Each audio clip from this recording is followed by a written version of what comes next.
Yeah, so you're going to tell us your take on Kevin's take on the seventh fetter, no, the ninth fetter, No, restlessness. well, I haven't done that one yet. So, but I've kind of read it all, but I haven't sort of really done anything particularly on it. I just read it, and I probably need to read it several times before I get it, which is basically my procedure with the other ones. I read them, reread them, reread them, reread Yeah, them, yeah, yeah. and like even when you're reading, you sort of realise you didn't really understand that word quite as it was being used in that instance, and just checking up on all those sort of things, and I think that makes it easier. Um, the seventh fetter was, how can I explain that?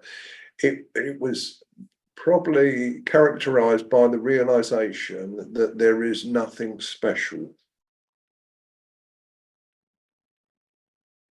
anywhere in the universe, if that makes O- sense. Okay, yeah, yeah. It doesn't kind of resonate here uh, with that one. So we're talking about seventh fetter, talking Yeah. about talking about well, what the way I've interpreted the Buddhist one is fixation on the formless. Yes. Okay. That's the main. You could say yes. The idea of specialness Hmm. is the sort of absolute version of formlessness, being in a formless state, if that makes sense. Hmm. But that's just my take on it. Yeah, of It's course, of course. Yeah, yeah, yeah. um, what seems to happen with me with these things. I kind of read the thing, do all the exercises and so on, and then like sort of I sort of go to bed or something, and then something goes click. Quick. Yeah, yeah, yeah. You know, Yeah, and eight yeah, that actually happened. eight. I got and eight was the same sort of thing. I've been through Kevin's blurb probably about 5 or 6 times. Reading it, practicing the things. Yeah. Um, So the common question is, how is eight, which is the residual I amness, yeah. if you like, how is that not still fed a one? What's the difference? Um, I'm not trying to catch you out here. I'm just trying no, to no. open this up. Yeah. Okay. Well, the difference is that it's an altogether um, sort of more subtle thing.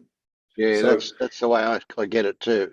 It's So with yeah, with the first feta, like it's like, well, yes, I'm not that personality, that bunch of thoughts, that all of that sort of fairly crude stuff. And because when you go through the first feta, you to some extent are much more aware of the eighth feta, because that's yeah, yeah, what's yeah. that's that's what. Well, although of course you don't think of it as the eighth fetter at that time, you Mm. just think of it. Well, I just seem to be much more aware of the body and present time, and everything else since going through the first fetter. Um, so it's kind of not really that hard to find because it's there all the time. It's just that we don't really recognize it until, well, I didn't anyway, until I sort of came to kind of look, when I was reading the eight feta stuff and doing the exercises. So would you say that it's a presumption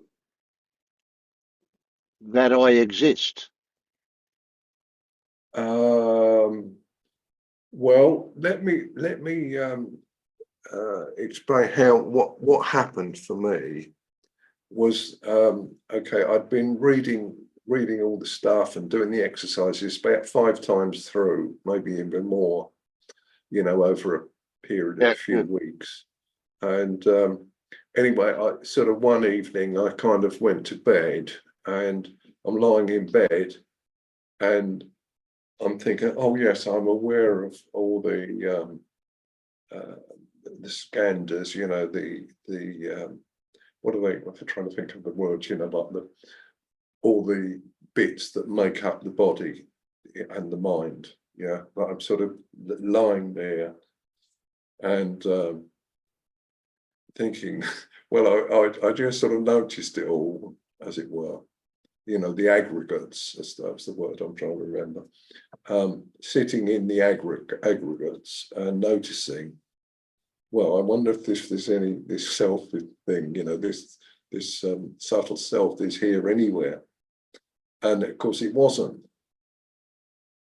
So it was kind of like the first theta in a way.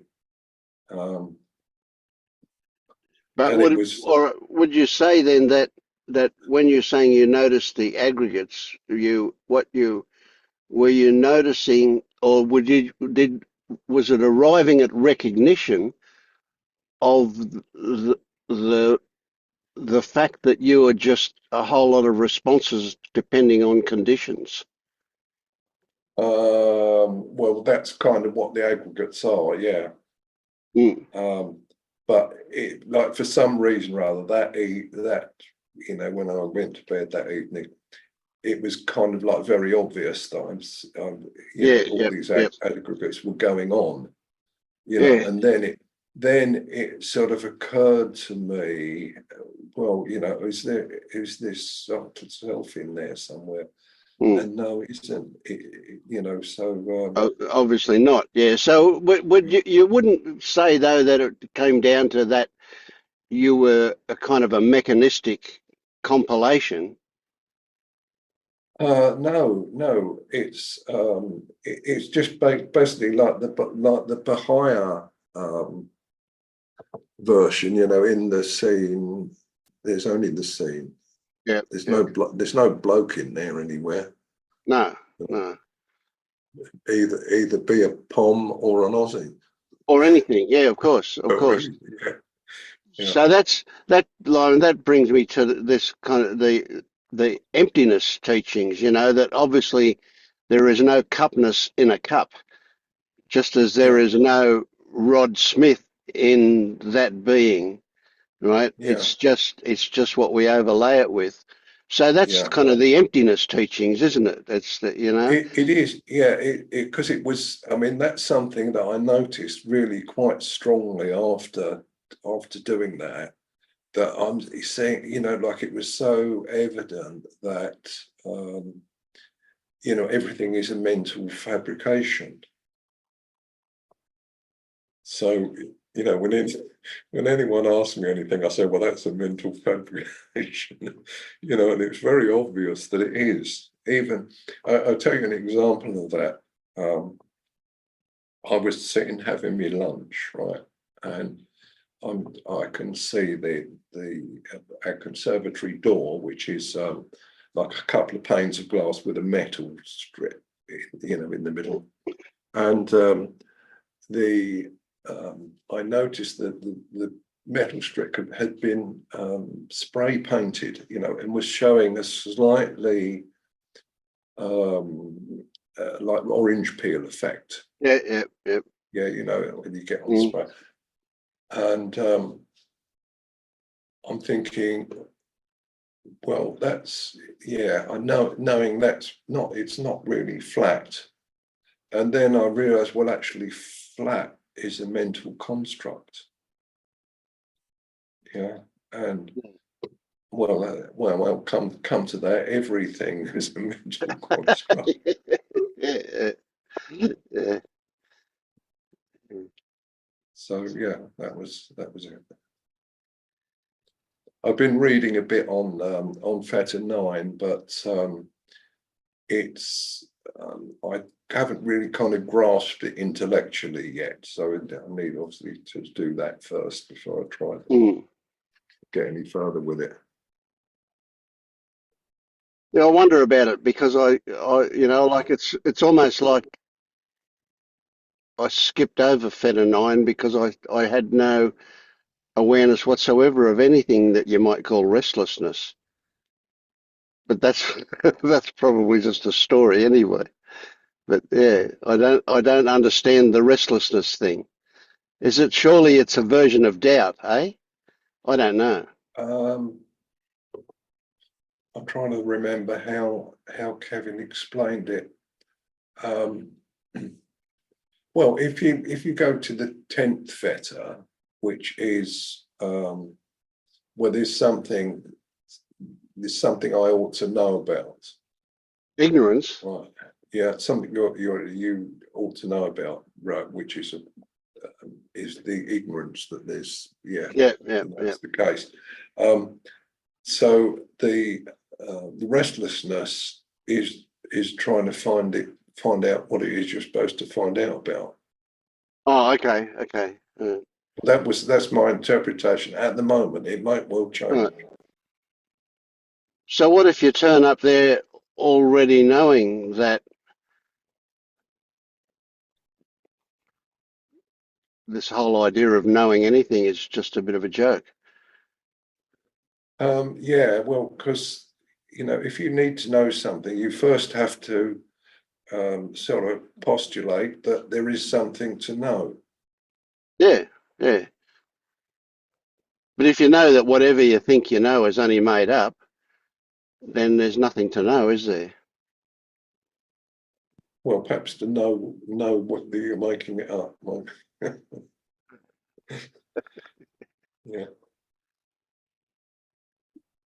I'm not very into the fetters, but when I heard restlessness, I immediately thought about this movement or energy of doing, needing to do, not just be. That was a big Yes. one for me. I remember.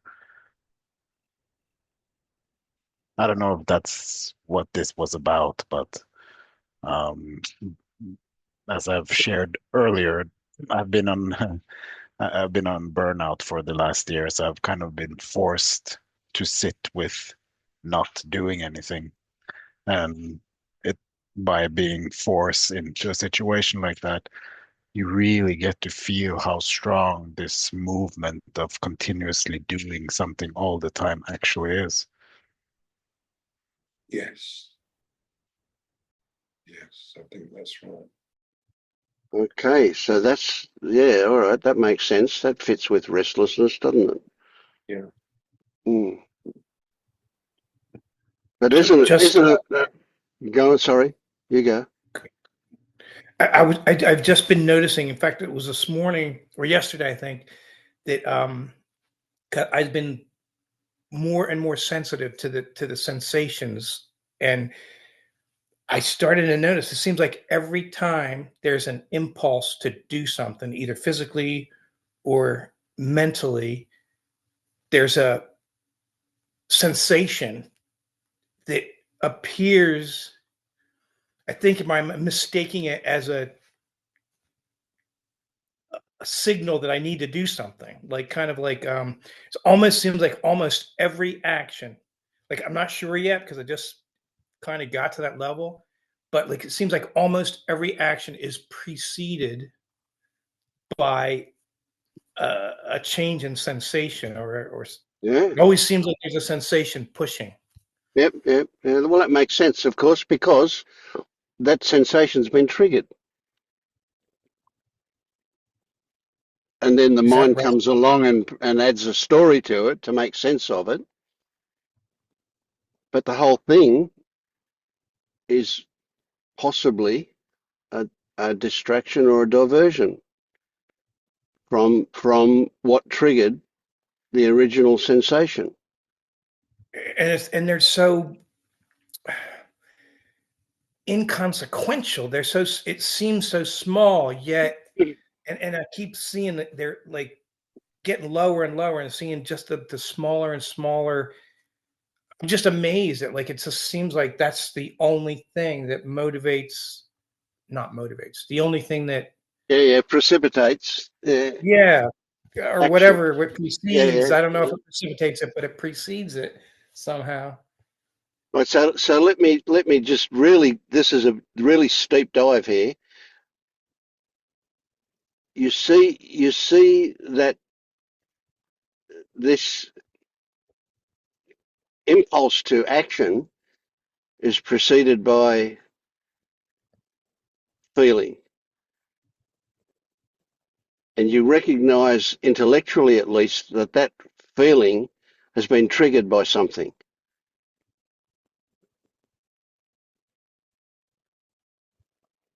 That's an intellectual assumption, that the feeling is not there for no reason. The feeling is there because something triggered it. And whatever the circumstance, and now here we go into this deep slide down this really steep thing that takes us into another level, where we're starting to see the subtlety of all of this. This is so subtle. It works at such a trivial level that you can say that that's what happens all day, every day. All day, every day, Yeah. we get triggered into this next response. And then circumstances come together and we're triggered into the next response, right? But that trigger is a feeling that you're not even aware of because you escape it so quickly. That trigger is a feeling, which is a sensation plus stories. Right? But now we're starting to see these things, and we're seeing that it's the most trivial shit going. It's nothing big, nothing heavy, Yes. nothing major at all. It's just how we operate. It's fucking stories all the way down. Stories, response, stories, response, stories, response, all the time. There's always the bad version as well, which is like when your wife starts on. They get to be more serious, I think. Yeah, when it catches you. Yeah. Yeah. Well, by the time we're looking at, the later fetters, we're pretty pleased when something does catch us because it gives us something to work on, somewhere to look. Yeah. Yeah. My wife wonders why I start to smile when she's telling me off. Yeah. Yeah, you got to get at a stage where she just writes you off as a weirdo and everything's okay then. I think I've already passed that point, I think. Yeah, me too, for sure. Yeah. I would like to add something to my point of this restlessness. I think it's also habituated movement from constantly seeking.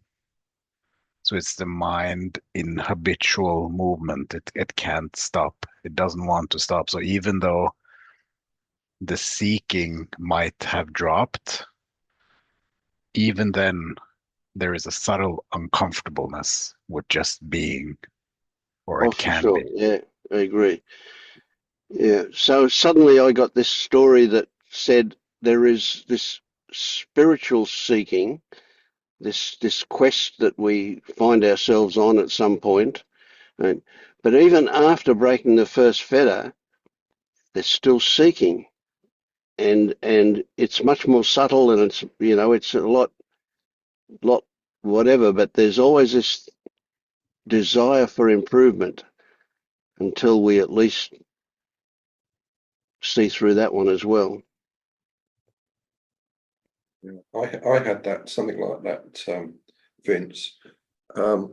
It was the feeling like, having gone through the first fetter, but not, because at that time I didn't have any clue. Mine was just a spontaneous going through. So I didn't know anything about spirituality or anything, and just a sudden, like overwhelming Yep. understanding, that this thing that I had thought I was isn't me. But that after that sort of was really kind of a heavy duty release for like several weeks. But after that, I gradually felt I need to do the same thing again. Yeah, yeah.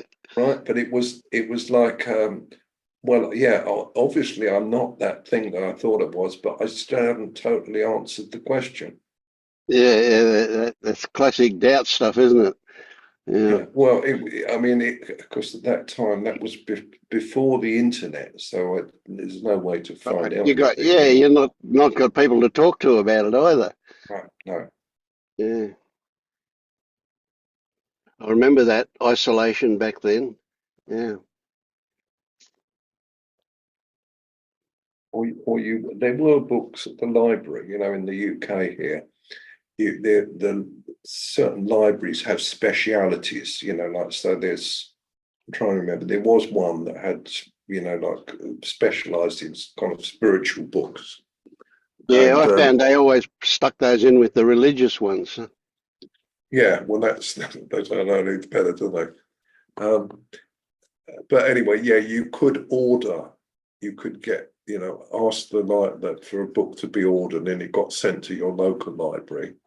But that was really about the only way you could find anything, apart from, because I was living in London at that time, I could go to the Watkins bookstore down in sort of Tottenham Court Road, which was they had a massive collection of all sorts of weird and wonderful books in there.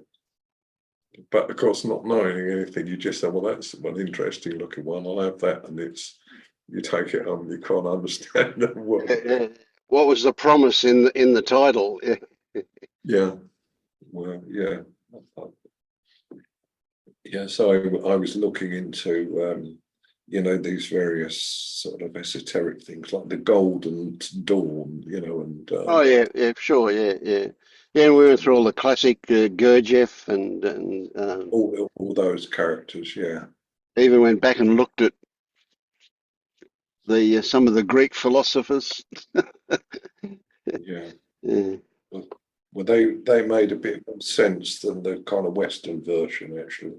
Yeah, they were pretty good, some of them. Yeah. It's amazing, quite amazing to think that there were people doing this same kind of stuff all those years ago, thousands of years ago. Yeah. Yeah.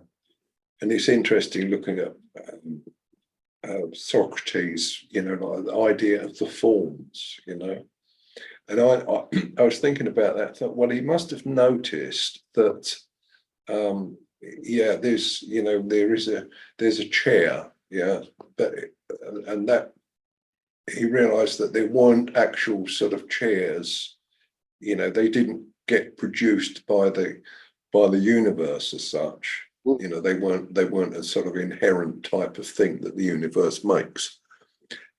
So he said, well, there must be this realm of the forms, where the sort of archetypal chair lives, or something of that sort, which was quite an interesting concept. Okay, well, let's kind of try and keep this to our actual experience, eh? We can wander off on these sidetracks a bit. They're entertaining for sure. Yeah. How have you been, Louise?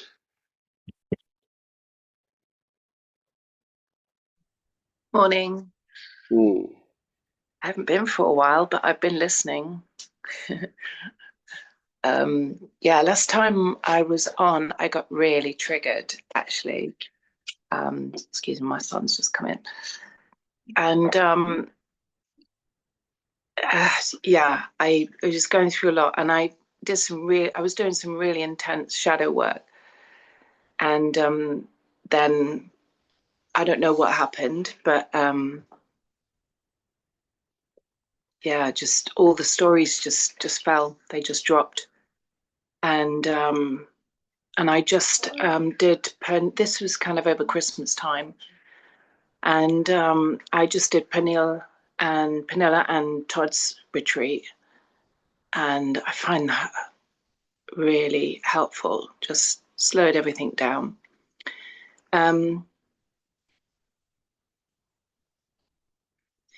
Yeah, and just since then, it's really funny because what I feel and what I'm resonating with, I'm just going to move. Sorry. Oh, it's okay. It's not like we're talking. And actually what comes out of my mouth are very, very different. I resonate with what you're saying, and I can really, really just go with the flow with it. But actually what comes out my mouth seems quite basic. So what I realized, I had this experience, and of course it's just a memory now, but the experience was, there was a lot of meditation around the senses and getting really into the senses. And I was out on a dog walk, and all the senses, I just could feel them separately, if that makes sense. Like it could really tune in, and even the thought, the taste, the hearing, and when they all came back together again, it just fills up. So it does it now. So there was this, and now this is just the mind trying to make sense of it. But that when those moments happen, it's just like one big sensing machine. That's all it feels like. And the thought that comes up is just another jigsaw piece in the big picture. And so since then, when those triggers come up, like when the sensations come up, there's just a separation. Like it's not the story is not actually related to the sensation. And if I go into, I think the thing that's dropped is wanting to know why, because obviously I did a lot of, inner child work, and why I this and why I that. And I kind of let go of some of that. Like if I could just get into the sensation and be curious. And there's two senses that I realize were quite dampened down. One is hearing. I've got hearing aids anyway, but one is hearing, like I can hear everything. And the other one is taste. I realize I've hardly ever tasted anything. But as soon as two senses, and this is from stories, it's all like that. But as soon as it's like they touch. It's like they touch and something sparks. And then, yeah. And then since then, it's just, I suppose, insights, like realizations as to, like the triggers come up, and there's a little noticing of why they might have come up, but then it's just gone. And I think just listening to you over and over again, you look at the book cover, but you don't need to open the book. And I just recognize when it's about something. It's about something. And I noticed when I get really quiet, I do a bit of quiet in the morning. What I was doing was getting frustrated that the thoughts kept coming in. So I've just kind of embraced that they are coming in, and they're just it's just like a sound. It's just like a smell, but it's no more important or relevant. Yeah. It's just like the breeze. Yep. Yeah. Here's an offering for you that might or might not be relevant. Your intuition will tell you whether it is or not. But I found it useful to view the mind thoughts as like a sixth sense. Mhm. In that we respond to them, to the thoughts, in the same way that we respond to being touched, or a smell, or a sound, or anything like that. And so Yeah. so depending on what the thought is how we respond. But we still respond. We respond to thoughts exactly like we respond to any of the other senses. But that thing Mm. that you touched on, where you talked about the relationship between the senses, that's brilliant stuff. Absolutely brilliant. This as I see it, is what happens is that when you're Oh, it when just just feels. you're going to make me cry. Oh. Uh,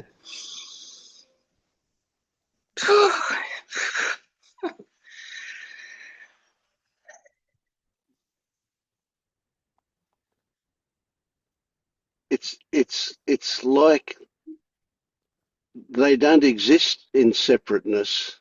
It's a relationship thing, and it's like you put a couple of different spices to get a third, the combination, and the way the senses work together is like that as well. So you Yeah. find that you start to feel sound, you start to hear colors, and so on. Yeah. They just, yeah. Yeah. Ooh. And it's I reckon it's because we're not corrupting it. It's like the most beautiful direct experience. It's just more space, like for, and yeah, and just recognize that Yep. when, And if the and thought, yeah, it happens out of time. yeah, That sounds weird, I know, but that time doesn't have the same thing. When that happens, time could go faster or slower. yeah. It's like when I tell the story about that experience, like all I can tell you is it's the hearing, it's the take, because there's a pause between each one. But that's not the experience. The experience is happening it's when that all comes together. And you can't explain that. Yeah. Um, yeah. And then it's just like the contraction that happens, which is continual. It's like a dance. It's happening and it's expanding and it's contracting. But there's much more noticing. Like it's really obvious when I've got caught by a thought, because it's just the sensations and the everything just closes in. The sight, the even like the sight, the vision, the hearing goes. Um, Yeah, because you're leaving. The one way to put it is, it's a bit crazy. It's like you're leaving the land of reality and you're entering the land of concept. And so, yes, of course, yeah, everything's like a movie. Then it's not actual. Yeah, yeah, I don't and know. it That's happens. just a way of No, putting it. Yeah. yeah, and it's in and out, in and out, in and out, constantly. Yeah, And we'll notice in future, if the thought arises to notice it, that be more sensitive to how much in and how much out happens, and notice if there's any trends or if there's any changes in that, because in and out can be fast or it can be slow, or how frequently it happens. So yeah, just notice those things, and it'd be interesting to hear just what goes on with that. yeah. And it's certain times of the day as well when the kids are going to come home from school. It's like Well, everything sees back up again, and it's as clear as anything that there's a trigger there, isn't it? yeah, yeah, yeah, yeah. And then Yeah. the other thing is just that this I don't really fear the triggers anymore. I really don't. Yeah, No, they're welcome. They're welcome doorways, for sure. yeah. And the other day, this just came spontaneously. Is I got triggered, and I wasn't much thinking about it, but I just wrote. like started shouting, like swearing and calling them this, that, and the other one. And then I wrote it all down. I wrote it on an A4 sheet. And then I just like, and I felt so good. I didn't have to hold that anger in. There's nobody around. I mean, but it was so good. Just, I've never done that. I've always thought you've got to, work these, but that was okay too. It was just, yeah. Right. Felt good. Yeah. Anyway, it's good to be here. Good to open my mouth. Yeah, it's great to see you. Great to hear that you're doing really well, eh? Yeah. Seems to me, yeah. I'm back. Good. Yeah.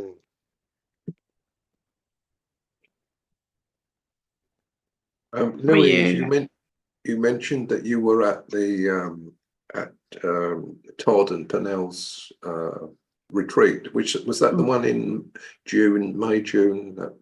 That one, or was it? No, it was last weekend. They had a 3-day online retreat. Yeah, they've got another one at the end of March, which is 7 days. Yeah, I went to their first one. Okay. Which was quite good. I mean, that covered sort of all of the fetters really, but it was quite good for me because it got me unstuck on fetter 6, which I've been working on for ages. So that was one of Todd's pointings or meditations that did that. So that was. I mean, there's so many teachings out there, and I've kind of dropped. So I got rid of books and all kinds of stuff, but they're just, I don't know. I just go with the flow with what I feel like listening to, and I've got to it's my 12-step work. I got to fetter 4, and I just closed down. There was a brick wall, and I went back to fetter 1. I did the retreat. It's just, I don't know. I just listen to what kind of appears. Have you read the stuff on Kevin Chanelek's website? No. It's probably worth reading that because he's the guy that basically originated the sort of method of doing the fetters that we kind of talk about on here. That's the origins of it, and they're Simply the Scene is his website. Simplythescene.com. Yeah. If you check it out, it's got instructions for all of the fetters. Well, actually, it hasn't got one for one. The first 3 fetters. It hasn't got that, but it's got good descriptions for all the others, and including how to do them and everything else. Yeah. Thank you.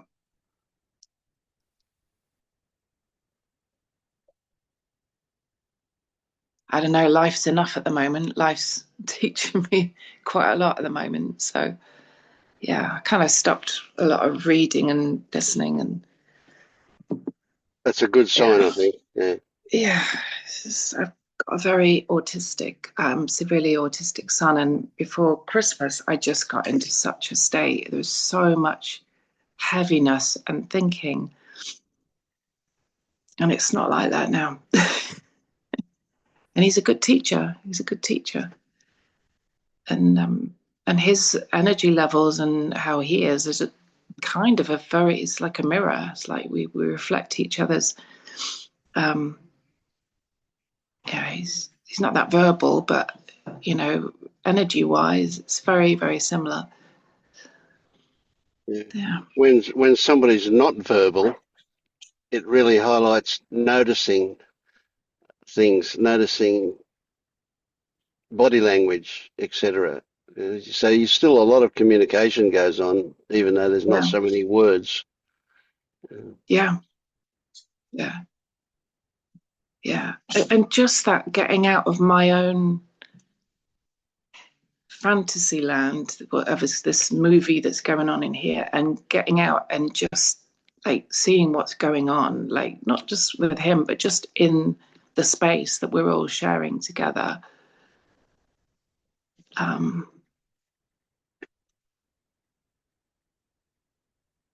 and just noticing the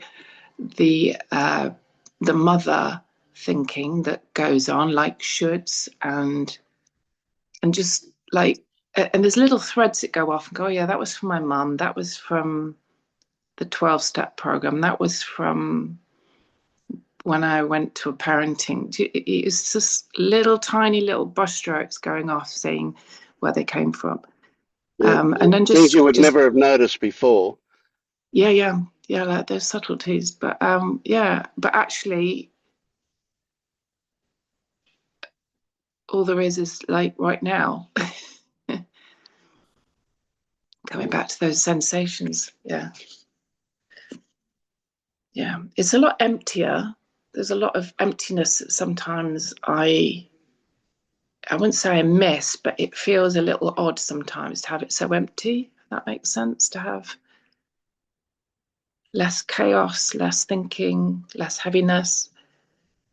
Well, it's quite reasonable to consider that we've spent a lifetime running, being diverted all the time, and all of a sudden that when that's not active, it's like, oh, geez, I put a lot of energy into that stuff before, and now I'm not, Mm.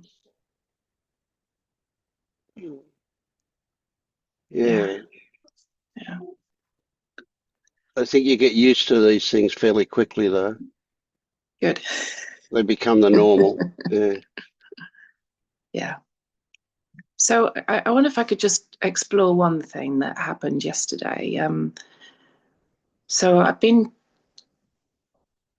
trying to do more things. My son's nearly 18, so he likes the odd opportunity he gets to go out to see his friends. He wants to go out. And he came home and he actually verbalized that he wanted to go to a panto last night with his friends. And immediately the whole of my body just tensed up, and like that old sensation again. So I was stuck in a bit of thought, and I was stuck in I should take him out. And this body was just going, no, no, no, no, no. And I at that point, I was a little bit stuck. I wasn't quite sure. I tried to sit and look at it for a little while, but Right. yeah. So just to clarify, were you not sure of the legitimacy of the body, no, no, no? Or were you not, what were you not sure of? Can you specify that? Yeah. So the body was definitely saying no. But you didn't And know whether then, to believe it or not? yeah, exactly. I didn't know if it was a trigger that was not really worth paying much attention to, or whether this was, I just really don't want to go, or something else. Yeah, I didn't know what how valid it was. But it was strong. It was strong. Yeah. So how did it resolve? Well, that's interesting because there was some clarity came through that actually, and it walked through. If we go, so the reason he wanted to go is to be with his friends, but actually you'd just be sat in a seat and you'd be watching the panto, so you wouldn't be with your friends. They've already bought tickets. We hadn't bought tickets, so there was no guarantee of actually sitting next to them. So I thought it through and thought, well, we would probably see them for 5 minutes before and maybe 5 minutes afterwards. So I was very aware that I might be, what's the word? Justifying not going. Why not to go? Yep. So there's a very fine line. But actually, I thought, no, I'll give him the chance. Yes, we can go, but just be aware that you won't see Luke and you won't see Ruby you'll see them for 5 minutes.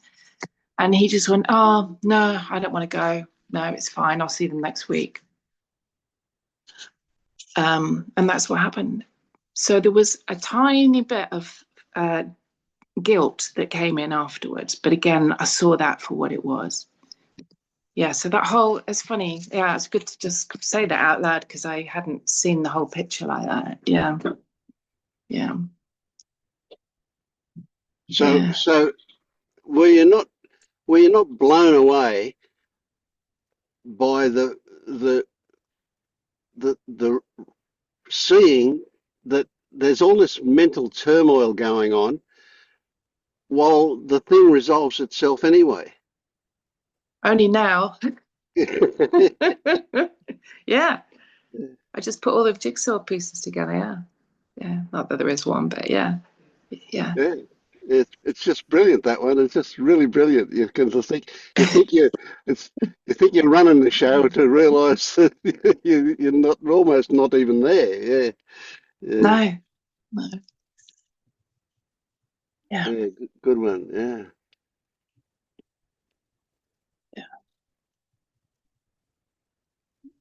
Yeah. That becomes a skill that you'll develop as well. And you're kind of on the verge there of recognizing when it's a true communication from your intuition. This is just a story way to put it, right? Rather than, as you say, a justification for something you want to do anyway, but you're not seeing the reason why you want to do it because you're not looking at that. You're just too tied up in will I or won't I kind of thing. So there's this Yeah. question: is it really intuition that's saying no, or is it me just trying to justify what I really want to do, or what not want to do in this case? Um, and so you can recognize that, and this is a generalization too, so it's going to be variations on this, but nevertheless, you can your intuition talks to you with a certain tone of voice. Right? So that they're never big statements. You know that when you saw no exclamation mark, no exclamation mark, no chances are it's not intuition. Yeah. Your Yeah. intuition is more likely to say, consider this as a possibility. Uh, Yes. but Yes. yeah. But anyway, Yeah. that may or may not be right. Yeah, as well. Yeah. Yeah. Absolutely. Yeah. There's not. Yeah. I don't want to make it black and white. It's funny that intuition is almost like it almost bypasses the thinking. It just touches the thinking, but it almost bypasses, and it Yes. just does it. It just does it. Like It's as it's you're not a speaking. logical outcome. See, thinking is always going to give you a logical outcome. You're Yeah. going to come to a conclusion. This just arises already formed. Yeah. Like me, I just said to him, how about we go, but just be aware of that we might not. I didn't, that just came out and I couldn't quite figure out why I'd said that because actually the mind didn't want to go. So why would I be saying to him, we'll go, but. Yeah, well, So, still, you're obviously hoping like hell as you say that he's going to say no, I don't want to go. Right? yeah. But at the same time, something new that he would probably come in on that one. Yeah. And if he'd have really wanted to go, I probably would have gone actually. Yeah, It's yeah, kind of, yeah, yeah, yeah. yeah. It wasn't manipulation as such, although it was, but it wasn't. Mm. You know what I Yeah, mean? It yeah, wasn't. yeah. Yeah. And that's the other thing, the other thing that's, is that, and I get that a lot from you when you speak, is it's not that and it's not that. It's this, it's not one or the other, and this balance that isn't really balance either. Like there's just no right, wrong, up, down, left, right. Ah, yeah. Oh, phew. That's a big one too. That's huge. You know, that Yeah. does. But that's just a little bit, that brings a lot of freedom, to be honest. Mm. So the brain seems to want to land on the left or the right and stick to that. Yeah. Yeah.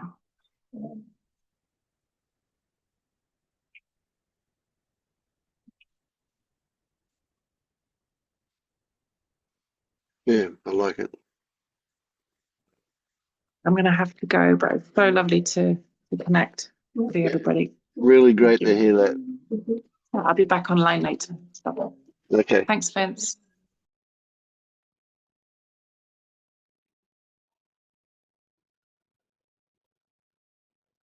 I love those feel-good stories.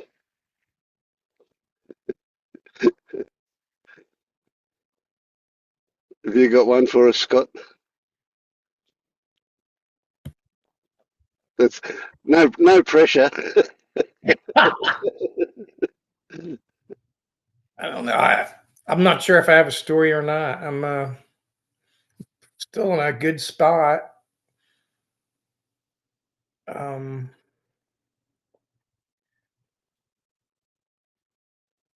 Like after that shift, like things are normalizing, but I'm finding that I'm much more sensitive to the subtler stuff. You know, like I think I mentioned earlier that I think it was just yesterday I started noticing that like that there's the sensation seems to come before that feeling, and it seems like when that feeling comes, it it's a good chance that selfing, you know, is going to occur like right after that, or maybe it's just the feeling is similar. Like I'm not really sure. Maybe everything is selfing. I'm not really sure, but Yeah, you don't have to label it. yeah, it seems a little confusing still because it's I don't know. It's the subtlety is pretty So are pretty you? subtle. Is the third step? Okay, so there's noticing of this stuff when it turns up, and if we notice it without opinion, without judgment, it changes. But then there's the noticing of the change as well, the shift. I say a shift. That's probably not the right word to use there, but it changes from, you know, so we've been triggered, something arises, we notice it, right? We notice it without judgment, and it changes into something else. It goes away, or it opens up, reveals something else. So I'm lost a little bit because I'm so focused on sensation and separating sensation and thought. So Yeah. could you Okay. repeat what? So I guess what I was talking about was when you get triggered, you've got the feeling, which is the sensation plus thought that turns up. And if you notice the sensation, then that kind of allows the thoughts to disengage, if you like, from that. So you're not lost in thinking that the sensation means something, because you're seeing how the thoughts do that. They tell stories that give the sensation meaning. Well, when you move towards a sensation, those stories lose their power. You see that they're just hanging off the sensation. They're not part of it. They're not in the sensation. The sensation itself doesn't have any instruction. So I've been doing that for a while, and I think that's how this all came about. Like I've been separating thought and sensation, just like trying to go straight to the sensation, sometimes anchoring myself like in the emotion body so I can be aware when the sensation first starts to become aware. So it's almost like kind of like trying to not even acknowledge that there was a thought. Like I know there was, but like try to stay right there with the sensation. And then and that's how I started noticing that like there's an impulse to Yep, yep. to do something after there is a sensation, you know? And I'm amazed at how it's like tiny little sensation, and it kind of correlates with movements of thought or actual physical activity, you know. And and that's what, like, it just amazed me that it seems like maybe that's all there is, like, at this level. I don't know. Yeah. So can you see that when there's this inclination or impulse to something that comes after the sensation, can you see that that is directed by thought stories?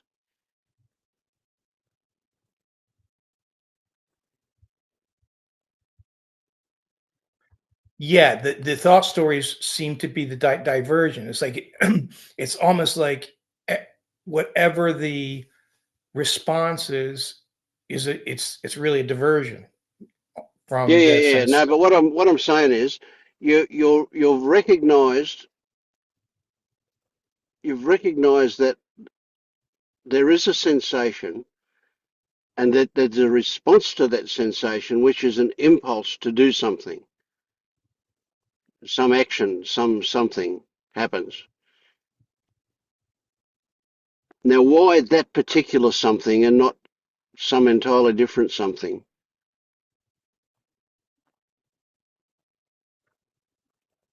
What I'm saying is that something is the reaction.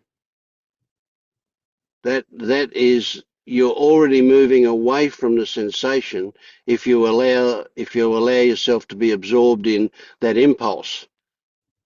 Oh So what yeah, you're yeah.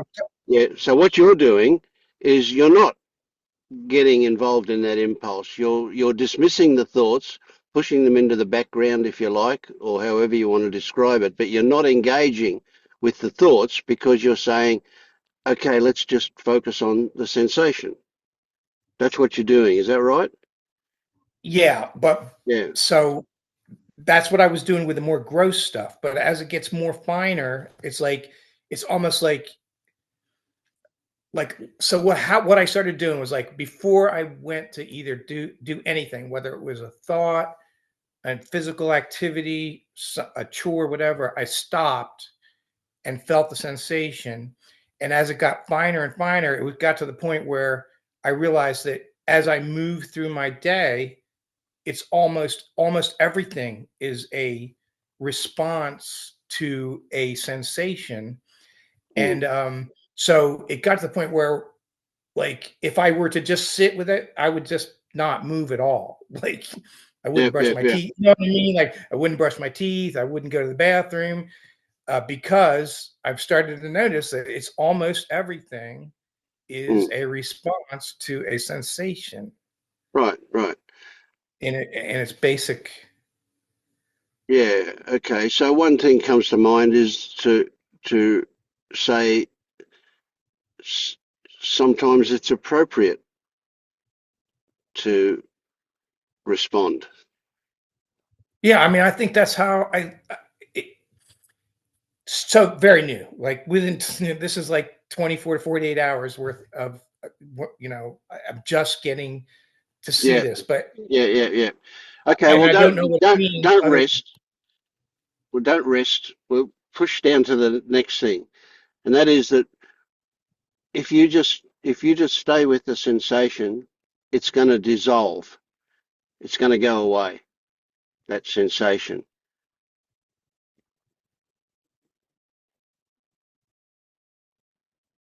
but that will then reveal something underneath it. Now that's something. I'm really hesitant here. That that something doesn't need to be identified. We just need to recognise that we got that feeling, which was the sensation plus the stories, because it was triggered. Something triggered it. So the next step is to start noticing that.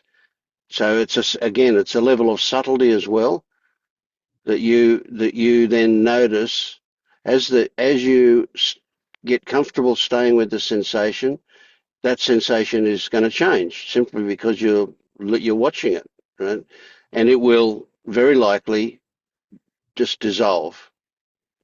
And if that happens, it's you've dropped you down a level, if you like. You're open to what triggered that sensation.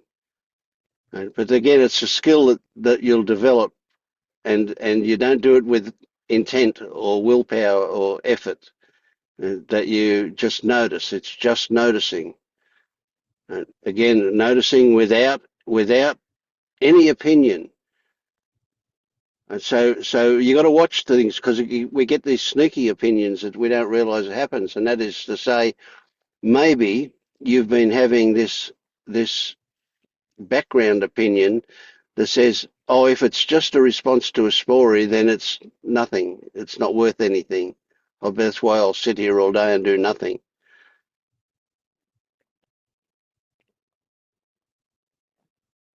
Not every impulse is an escape or a distraction. Not everyone. But don't worry about that at the moment. Just recognise that there is the land of stories, and then there's the land of what's in front of you.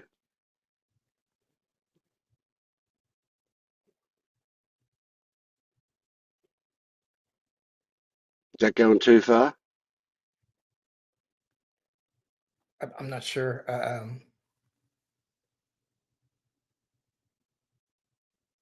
So what I want to do is you bring about a different quality of your noticing, right? And then what's been there is good. What's good, but it's time to move on, right? And so it's not just, we don't stop at noticing the stories drop off sensation and therefore drop the whole thing.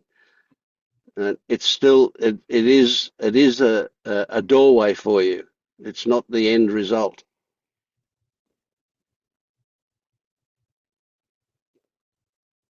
Like, I'm not looking at it as a problem, but I'm not sure where the door is. Yeah. No, I'm there's waiting for. nothing to do but notice. And the more relaxed you are, the more you'll notice. That's a big one. Yeah. I don't even have words. Things are like popping pretty quick, like, but I'm not uncomfortable. Like, it's great. Right, yeah. After that shift, it kind of really got to I just like, oh my God,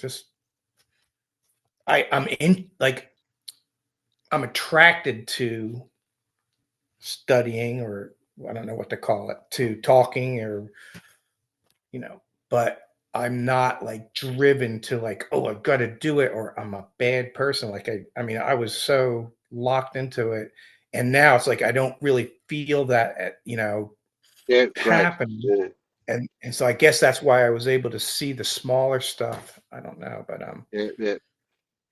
Yeah, well, there's a lot. You're into the subtle stuff, and there's a lot more of that. Although you'll still get some gross stuff happening, but yeah, that subtle stuff gets So we need to up the magnification on our noticing. That's all. Yeah. after that last I'm gonna call it breakdown. After that last breakdown, I guess that was the LU thing. Um, I was so afraid of getting locked into seeking again. We talked about it, and said to give it a break, back off for a while and everything. And so I kind of re-entered into Feder work, and I was scared when I did it, because I'm like, oh my God, is this gonna like lock me into following 1 through 10 and wondering where I am? And so, but after the shift, it kind of happened after I had kind of decided to start working on it again. The shift happened, and then so after that happened, I was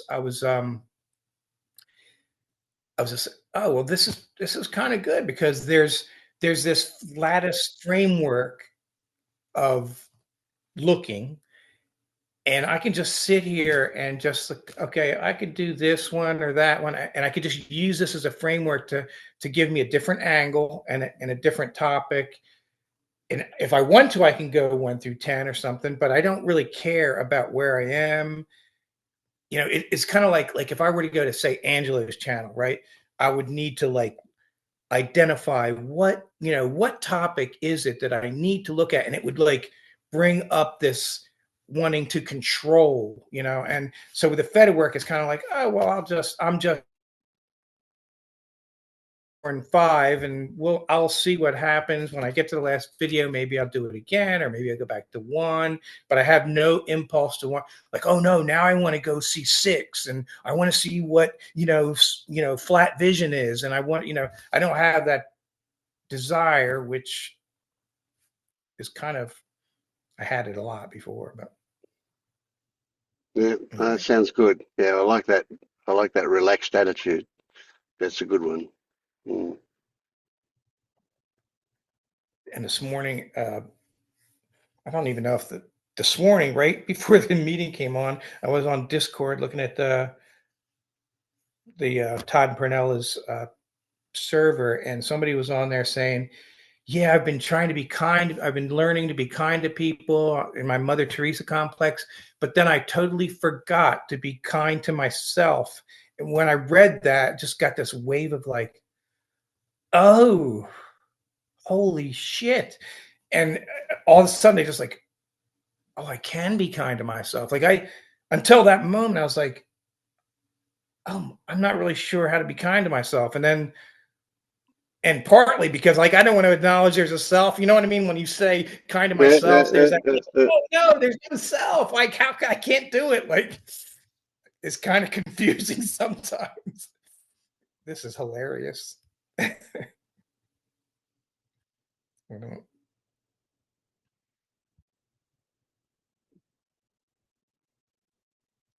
And then this is the last thing I'm going to say, maybe. And then I was like, oh, this is exactly as it should be. Couldn't be any other way. Like, oh, wait a minute. I'm exactly as I should be. And I couldn't be any other way. I don't know. That sounds good to me. Yeah. But that is Yes. significant, Scott. The last part there. A lot of guilt and shame and baggage fall off with that one, I feel. Yeah, that was new.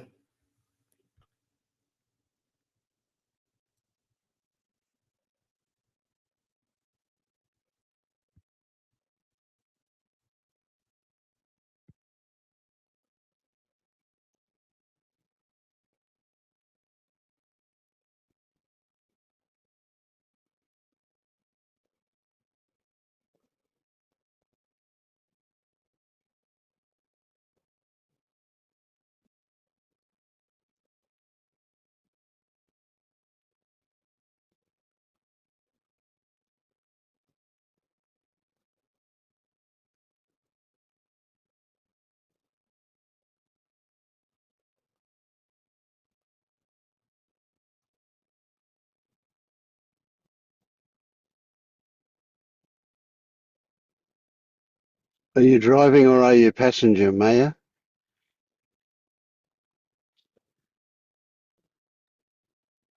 Oh, we lost her. I'm a passenger. Okay, so is it appropriate that you can talk?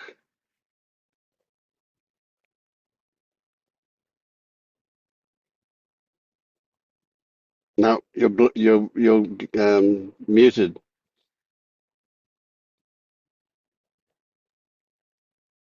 Okay, do you hear me now? Yep. Okay. So I was too curious not to do what Scott didn't want to do. So I went to Fetish 6 with Pernilla to see what she has. And she had some exercises, and I did some of them. When she says, now look at an object, and then with your peripheral vision, look at something to the right of the object, but don't Focus. don't focus on the second one, just the first one. And I could clearly feel the tension of wanting to look at the other thing. And she holds you pretty long in this state, so you can really You can feel it. Yeah. So I played with that, and then you go to the right, but your your your vision jerks and you see many little things in between and you recognize every of them. So she was talking about how we recognize, how we don't see, we recognize with the brain. And this is all clear to me. And then I thought, oh, I could do something else. And I took the optical illusion when you can see the vase or two faces on both sides. And I wanted to explore this recognizing. And if you do the optical illusion, then I saw that you have to want to see one or the other. So there's intention to see something. There's intention to recognize.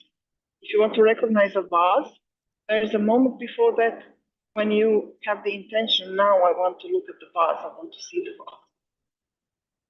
And then when I was looking at the vase, there is an effort to stay with the vase. It would be easier to. I don't know if this is applicable to other things when you recognize him, when you look around.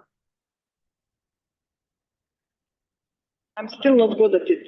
It's too subtle for me. It's too small to see. But when you look at different things, there must be a moment before you recognize something. Or there is a moment when you are still not recognizing the thing you're looking.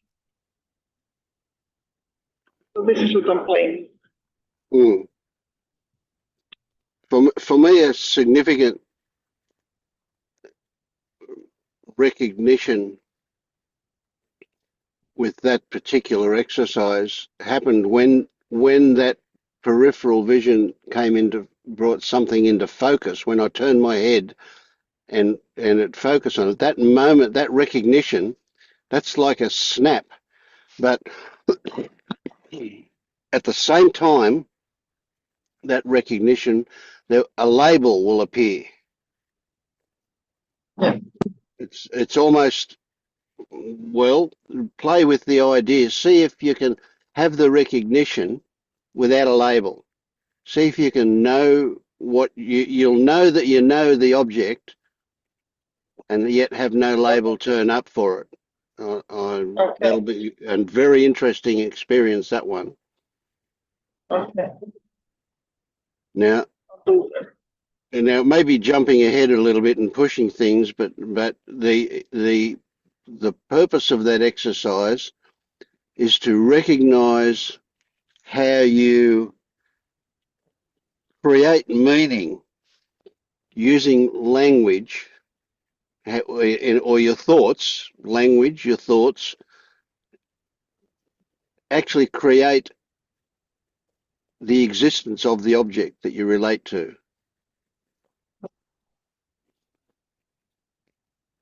So, when you're looking ahead and it's a blur in your peripheral vision, and that blur, you don't actually know it.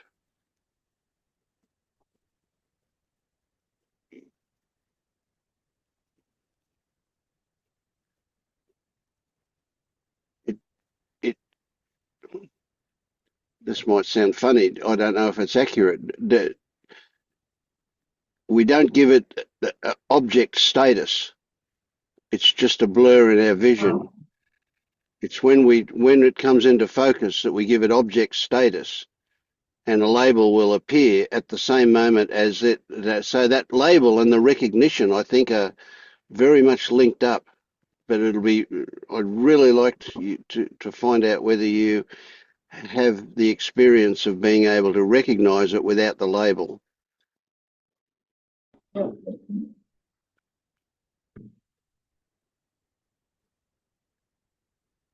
Do you mean when it clicks into place, or do you mean just let it click into place and then drop the label? I'm interested whether or not it can click into place and we know that we know it without a label being expressed What about things that we don't know the names for? There's something that you cannot label because you don't have a Well, word. do we say we don't know what that thing is? So is the label thing or object or something? I mean, do we give it existence is really the issue here, not so much what we call it, but we're giving it existence with that recognition and that label.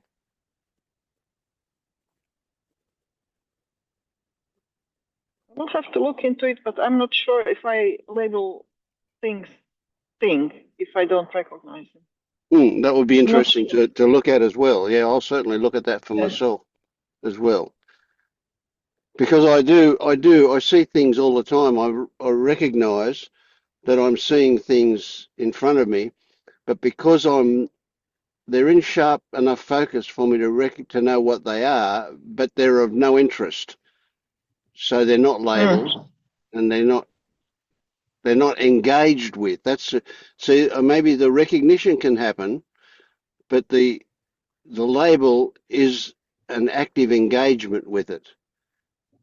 And that's the next step with this exercise too, is to look for a really subtle, almost imaginary, maybe it is imaginary, I don't know, it doesn't matter, a thread of connection that goes out from you to that object. When at the same time the recognition happens, there is a connection that happens to that object. And if you continue with it,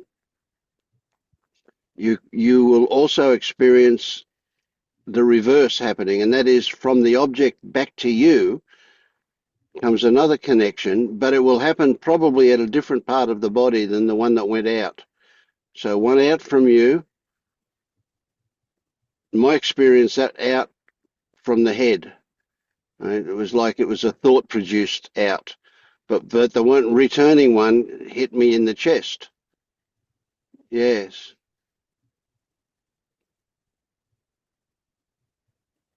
So what we're talking about, yeah, go on. I'm trying this with different cars, but I think there's too much distraction to do this. Yeah, it's yeah. We're only looking not to be able to do this in a slick way, just but for what this shows us, the recognition that we have a relationship with objects that we recognize. Now, I don't know, and I don't know if it's even relevant, that whether it's a step beyond recognition when the label occurs. But the moment, very definitely, the moment the label is there, it's a much stronger relationship. And if the recognition is there without the label, it's still a relationship, but maybe not a strong one.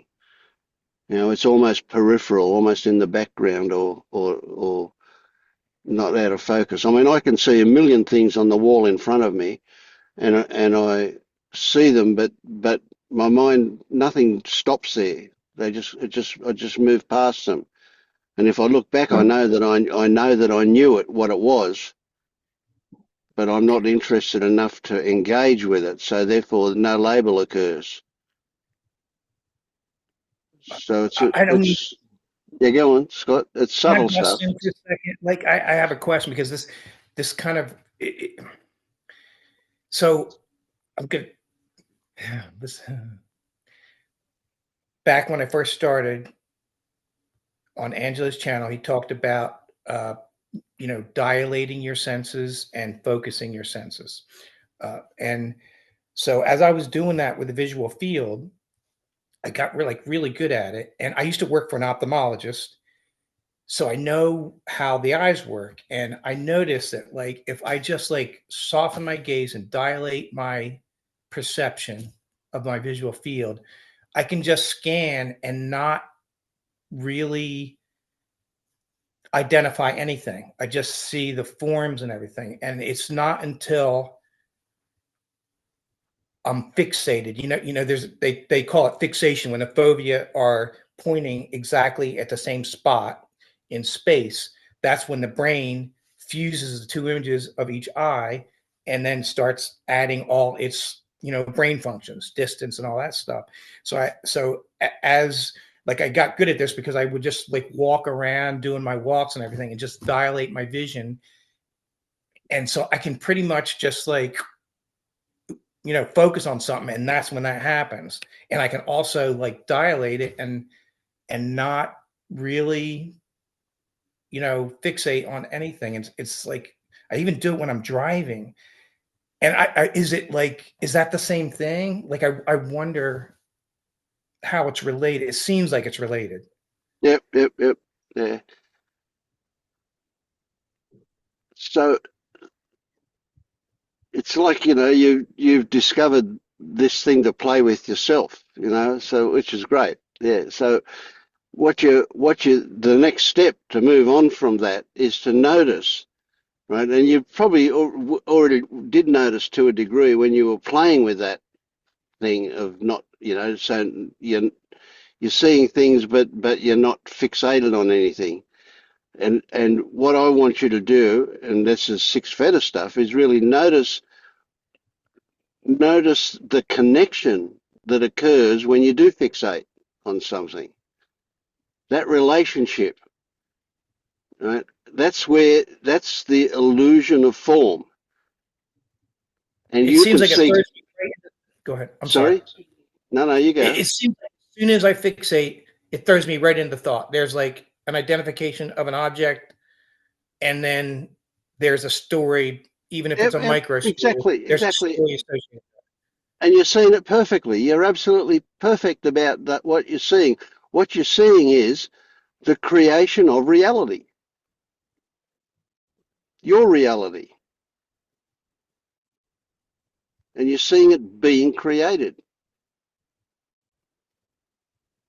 I want to say creation of the illusion. Yes. Okay. That works. Is there anything to do with that?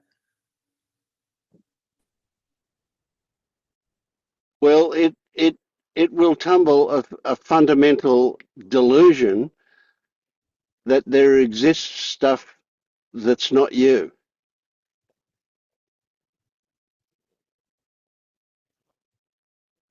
We've got to be really careful with this stuff. We don't want to become religious about it. We don't want to adopt beliefs. It's got to be part of your experience, what you see in yourself, right?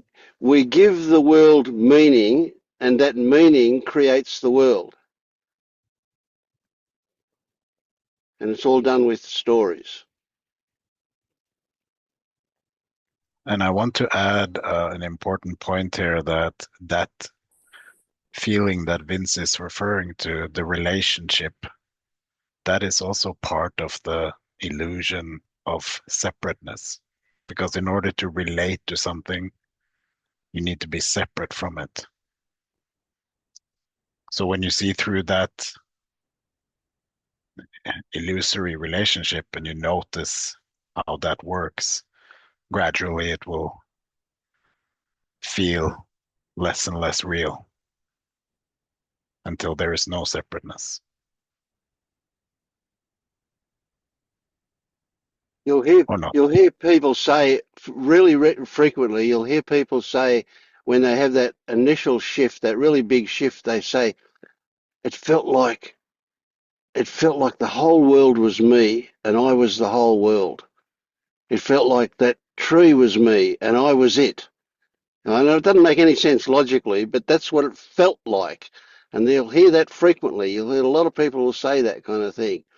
And it is that a momentary, maybe longer, experience of there being nothing outside or inside.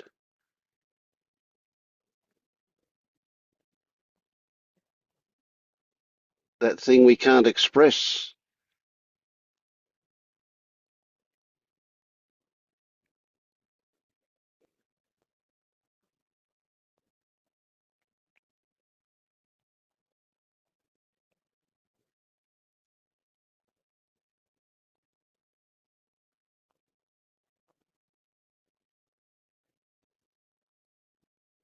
but you don't need to seek it.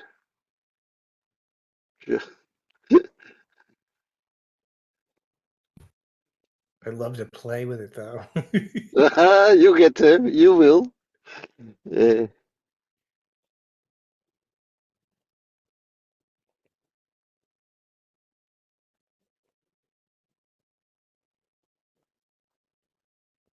And the amazing thing is, the really, really, absolutely, the most amazing thing is that it's all very ordinary. It's, it's not, it's not super special stuff. Yeah. Yeah, before I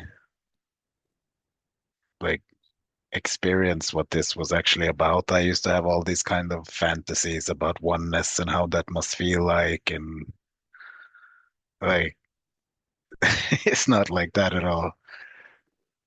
It's not as magical and mysterious.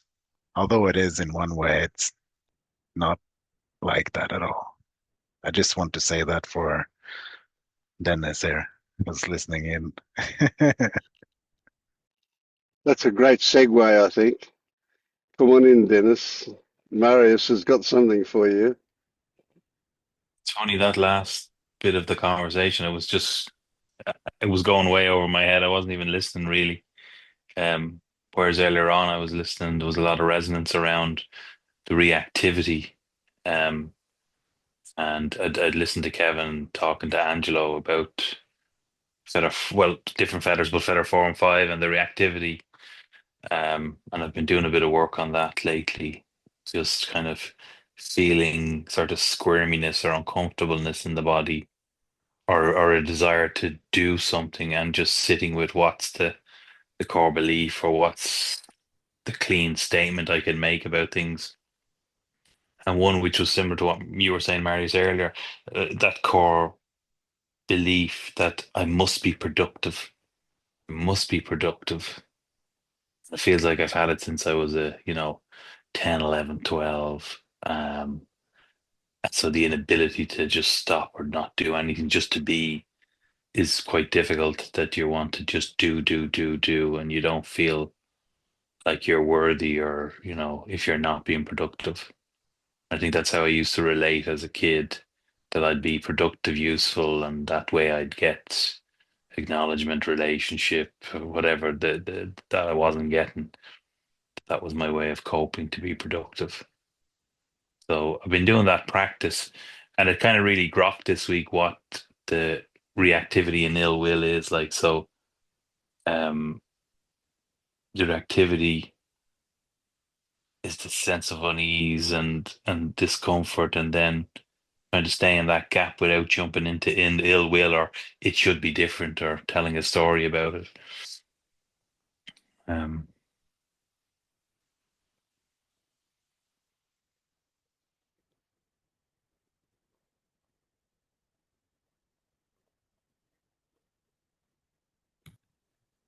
that's what I'm doing. I'm doing a little bit of work,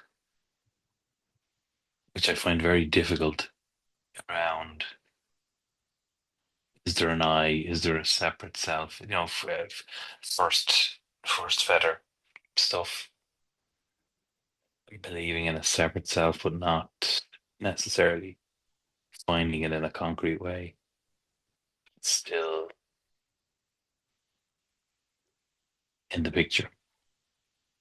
So what if you, instead of, or as well as looking for something that's not there, if you look for what is there, and I reckon that there is a self,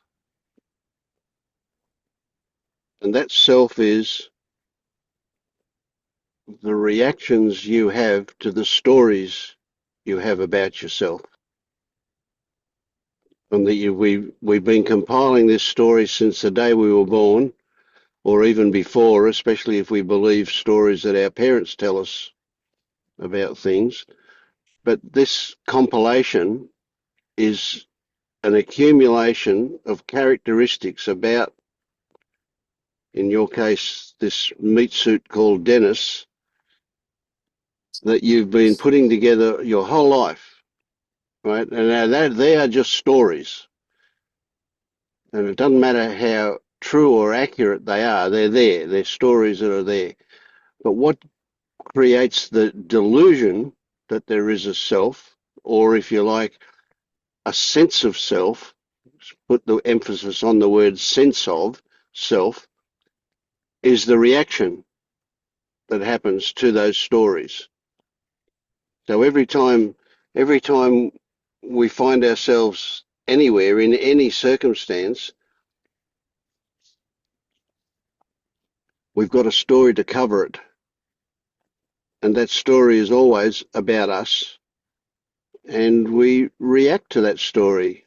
We either defend or whatever we do, whatever reaction we have to that story, that's what gives rise to the illusion of self when it's seen to happen.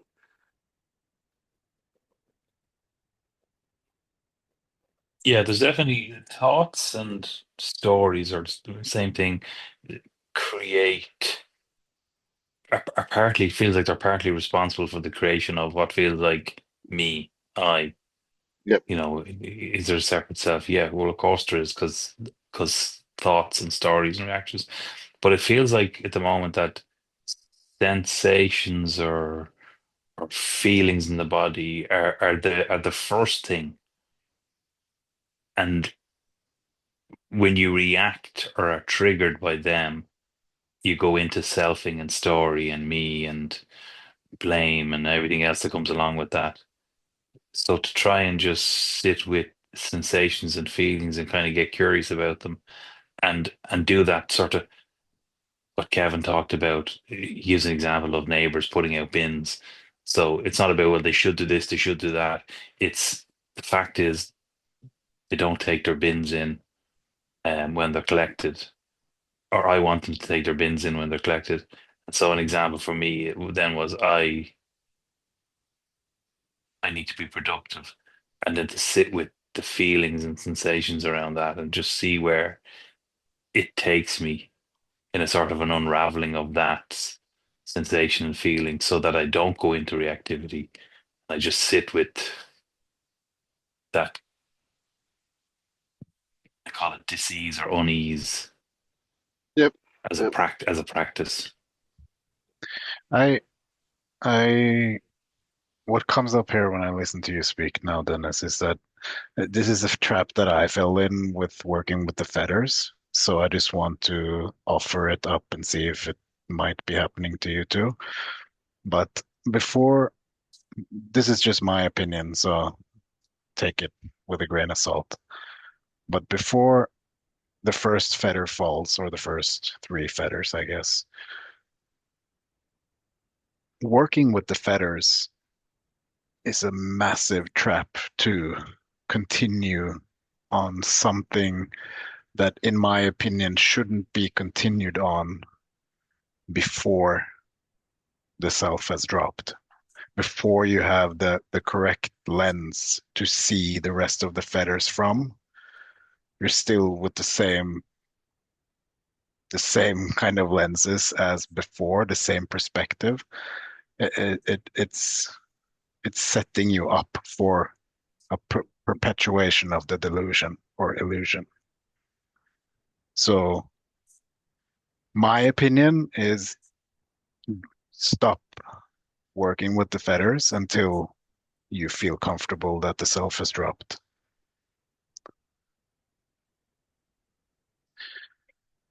Yeah, That's yeah, I, yeah. I respect your view and your perspective. I know it's your perspective, and there's a couple of different things going on in my head. In one sense, fetters is quite new to me in this 20-year search. And I remember Angelo talking about, you can work on yourself, your shadow, your reactivity, so that when you do have an awakening, it's less, let's say, traumatic, or you've done some work beforehand, so things go a little bit easier. So I've heard lots of different stories and ways around this, and I remember talking to one of the women who kind of around Angelo, she does the CRE, and she was telling me she felt like I was kind of fed her 4 or 5 stuff. So, it's I'm back now kind of thinking, okay, there's so many different views and advice, and so okay, right, what'll I do? Start again. Start again. I thought, I don't know. Yeah. I think I've given up giving up seeking. But I get where they're coming from also, Dennis, Yeah. because when we, like we've said many times, when we listen to you speak, it does seem like you are awake. So when you do speak to the TRE lady, I get that she um, would say that. But if you don't believe, or if you believe that there is a separate self, even if you, you are awake, but you still don't believe it, it's still that obstacle. It's still going to kind of affect how you see the other stuff. It's like a conversation I had with Scott right after his apparent shift, where he said that, or we were talking about, like, it's just before you used to be so sick of looking at your old shit, but after after the shift, you still look at your own shit, but it's with a completely new perspective. So the old shit makes more sense. You kind of see it differently. And this is what I'm trying to point out here, that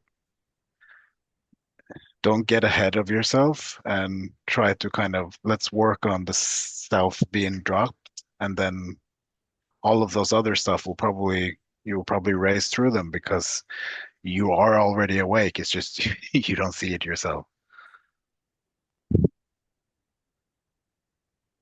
So, well, another way to put what Marius just said that makes sense for me, and I think it's exactly the same thing, and that is essentially that the delusion that there is a self running a show is a foundation upon which things like choice and control and decision and intention and all of these things rest on that. Take that away, and all of those things topple like dominoes. Now, they can't exist without a self there to do them.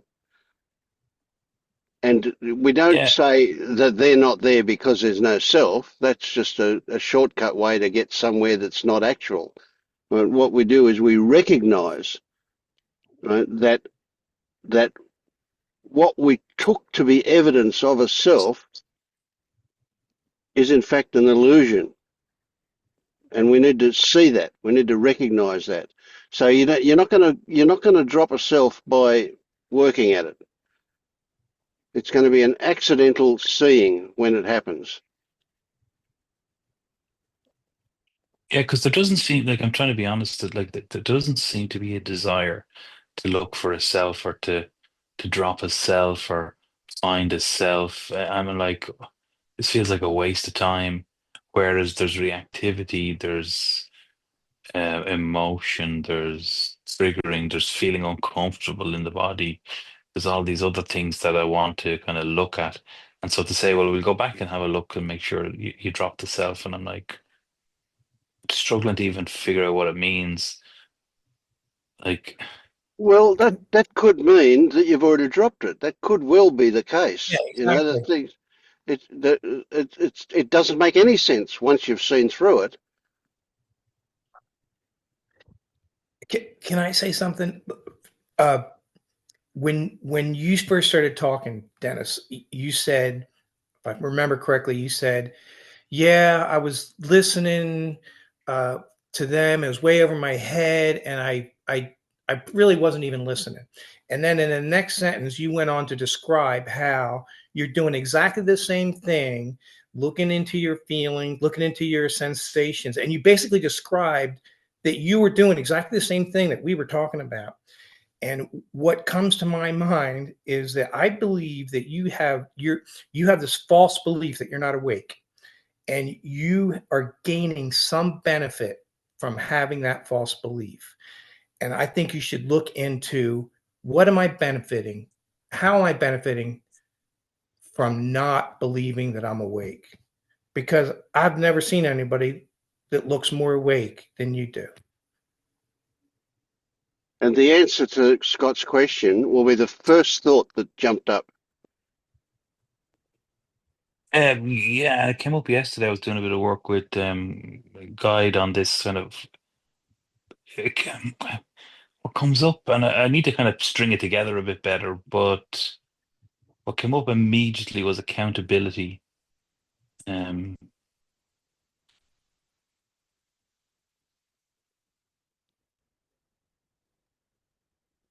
I gaining from not Well, believing well, I'm not awake? expand on accountability a little bit. That doesn't, by itself, that's a bit meaningless for Yeah. me.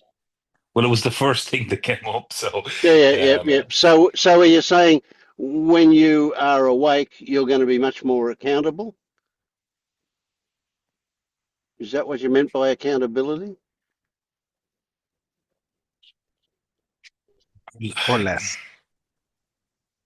well, that'd be nice. Yeah, that'd be nice. Yeah, I don't know. It's what's coming up as well as ownership, or I need to. I don't know. What was the question again, Scott? What am I doing to? Oh, What's the fuck. advantage of believing you're not Yeah. awake? What's the advantage of believing I'm not awake? What do you get out of it?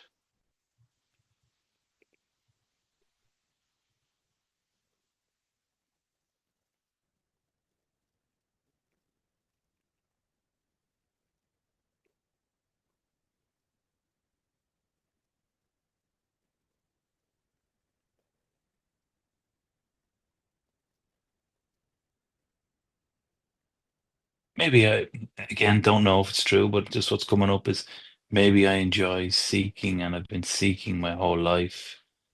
So it's who I am. Right. It's Well, it's that's it's com that's it's that's comfortable. big. Yeah. That might be one of more than one reason for it, but that's a good place to start. For sure, we get locked into identifying as a seeker. Seekers are good people. There's good reason to. So and what that tells me is that you also recognize that you can't be awake and be a seeker at the same time. And that's really, really hits home for me.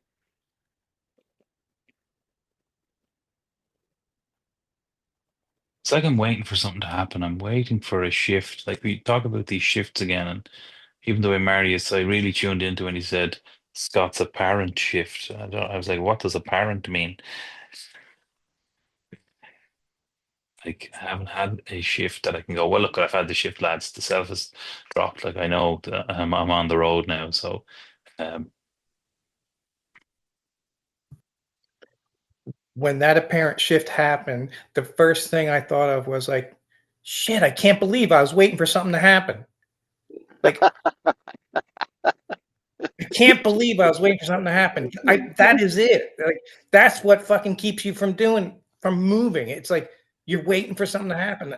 I did the same exact thing. I know exactly how you feel. Like, And isn't don't that wait for something. yeah. isn't that totally crazy? Because that I'm waiting for something to happen, and something happened that was I realized there was nothing to happen. And it was like it's recursive, it goes back in itself. Yeah. Can I just So, say, so yeah. that's what happened over the holidays. Like there was no big thing that happened. Like the same shit is there, but it's just different. It's just so different. But I can't say anything particularly happened. But it just looks really different and it feels different. Yeah. I resonate a lot with what you're saying, Dennis. I'm loving this.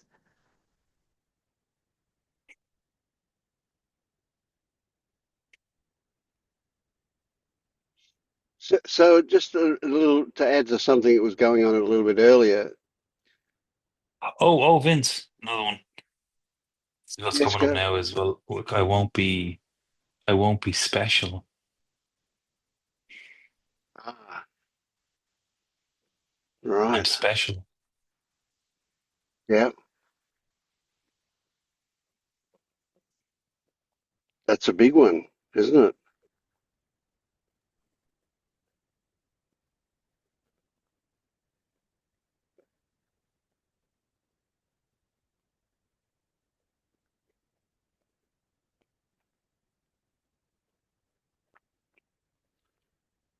Feels very young, very core beliefy sort of. I'm special. I'm someone, Yep. and everything's built on top of that. I'll be somebody. I'll have a great life. I'll show them.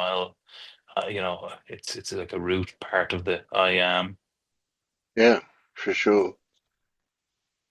And you can see, or can you see quite logically that the only reason somebody would consider themselves as special is because they feel the opposite of that. Yeah, it's some sort of a crutch or a mantra or in a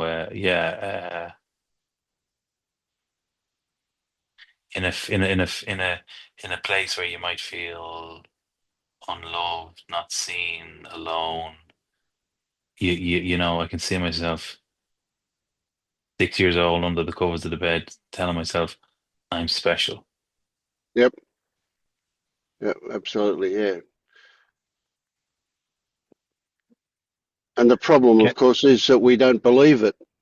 We just see that we tell ourselves that in order to not feel the terrible feeling of the opposite. Yeah, like the blanket of I'm special is wrapped in shame, sadness, aloneness, Hmm. um, anger.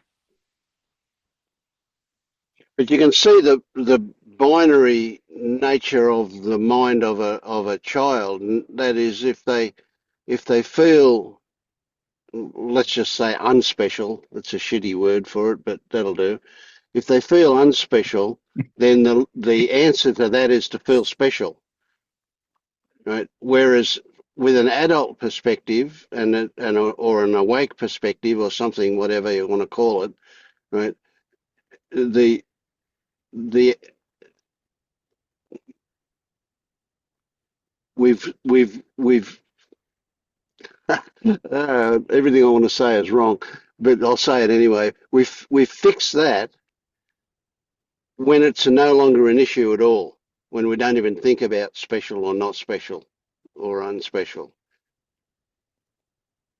So we don't fix a low self-esteem with a big ego, a high self-esteem, right? A low self-esteem is fixed when it's not an issue anymore.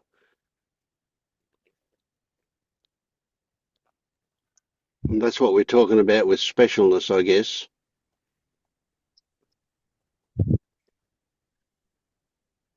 do you see also how all the programming from society about success, all the programming from our parents about how to be successful, how to get love, validation, all of these things is kind of setting up a belief that what we are right now is good enough.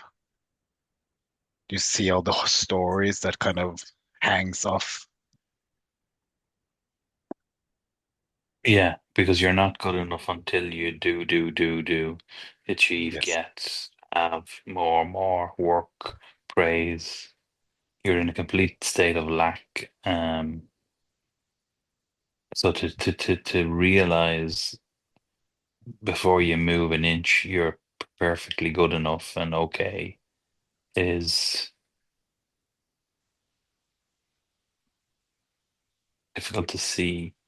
And it speaks to what Vince was kind of saying. What my interpretation of what you were saying, Vince, was it just feels like to be cleansed or to be clear, and then you can operate clearly without sort of the baggage of Yeah.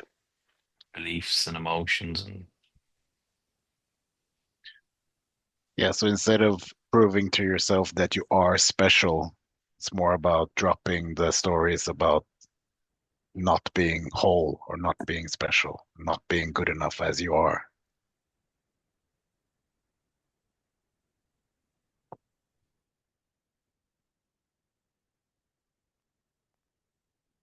And the yeah, useful, but go I on. was just going to say, it really feels like I'm failing or have failed. Yep. Well, here's the thing. This is the pivot point in that one that's big. That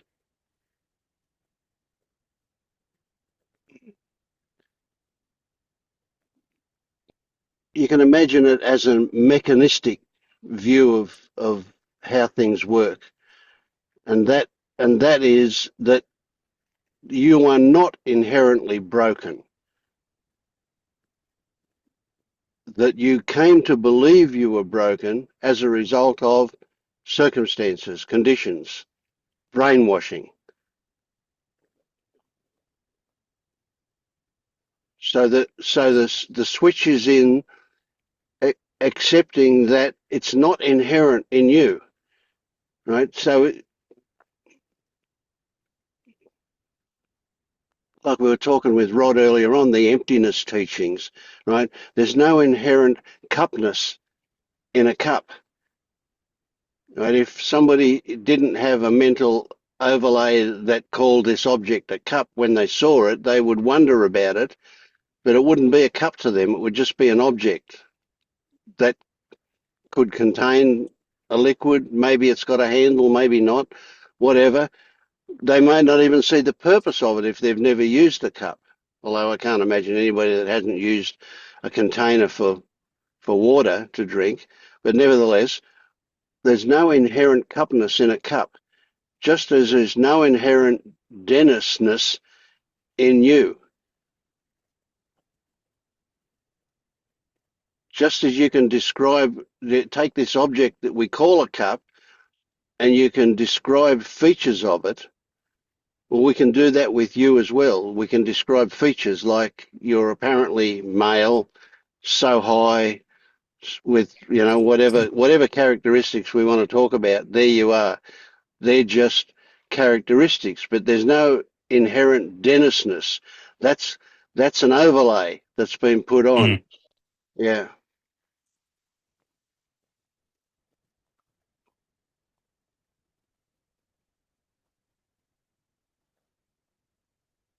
Yeah, that's a core belief, and it's interesting you said that you're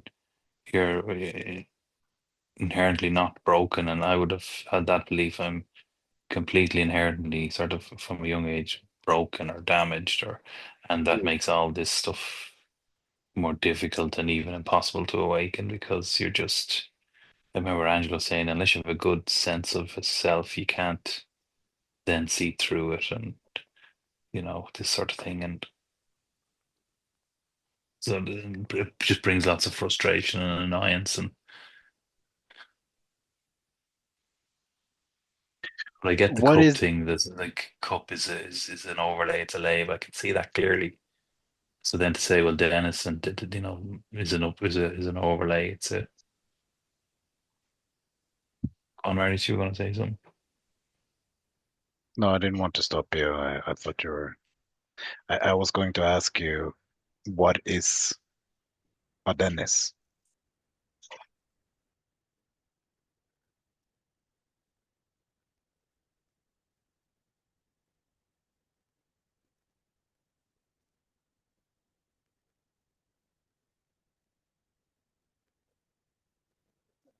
Well, Dennis is somebody who's sitting here now and wondering if he's going to go out later to see a match that he's supposed to go to see, and whether he'll do nothing today. And Dennis Oh, is the one who's thinking about bullshit. his family. Bullshit, bullshit, bullshit. That's no Dennis there. You, you know, Isn't that When thoughts? when you Yeah, said yeah, about yeah. So which one of those thoughts is Dennis? Because there was multiple there, so you have to. Which one of Well, it them are feels like you? I'm the one contemplating them all. Yeah, so then you're not the thoughts. You're not those ideas and thoughts and stories that you just said that you are. So then what is a Dennis? Dennis is the contemplator.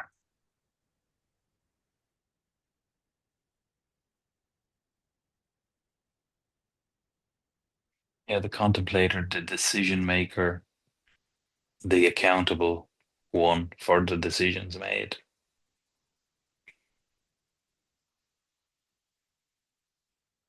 well, The one who feels, why are you that and not the sensation in the back of your head where you're touching something with the back of your head? Right? That could be Dennis. Why those other thoughts? Why not a sensation? well, Dennis notices sensations in the body, and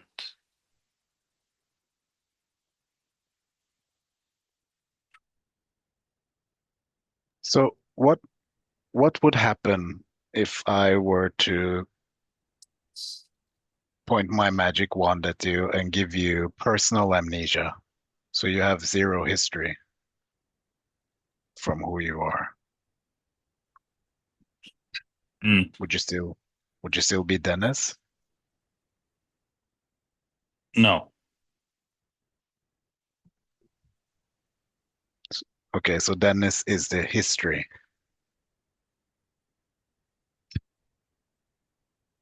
yeah, But and but you would still be like you would still experience life, wouldn't you? You would still be alive. yeah, then I'd be this looking or this presence. Okay, so then we agree that you're not the history because you would still be there with even with like mental or personal amnesia with no stories, you would still be there, right? I would still be here, but the whole program that I'm used to running and contemplating wouldn't be here. Okay. So So what if we put can another program in? This brings me back to some movie I saw a long time ago. What if we put a different program in? We wiped your memory, and then we gave you a new program with a totally different history, and we called you Bob. Yeah, Would you be Bob that if you never knew of Dennis because we wiped him? Would you be Bob now? the answer. It feels like I would maybe reject Bob because it wouldn't fit with the body or the sensations, or like, so there might be a rejection of the Bob download. Hmm. Sorry, Marius. no, it's fine. S- so just to continue where I was going, so we agree that the Dennis, like if we try to look at who you are at your core, it's not your stories, it's not your beliefs, it's not your thoughts, because those are coming and going, right? They can't be you because they're not they're not always here. It's something that's experiencing those things that is always here, Yeah, right? yeah, Yeah. So we erase the stories, and the stories are Dennis. Because from my perspective, you are not Dennis. Dennis is a character. yeah. It's a story. It's a label. Yeah, yeah. Yeah. So from that perspective, can a Dennis feel?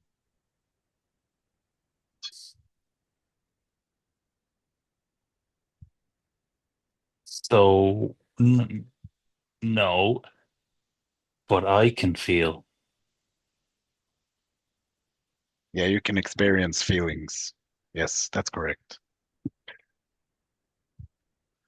Can you feel a Dennis?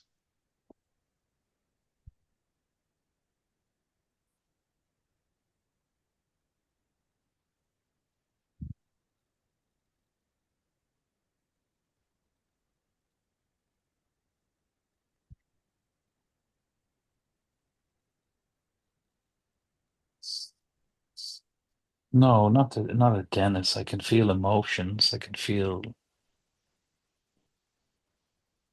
things, but not necessarily a Dennis.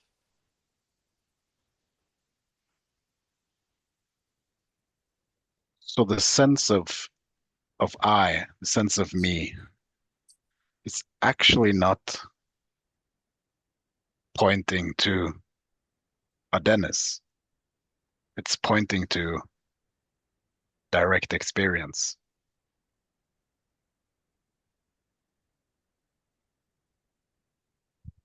Yeah, yeah, yeah.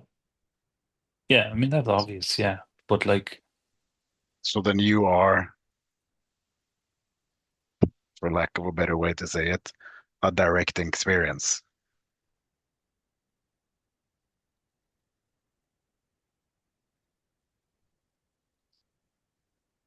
I am experiencing, yeah.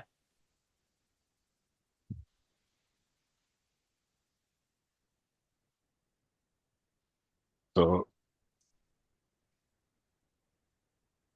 there is your difference between your separate self or the illusion of who you thought you were and who you actually are.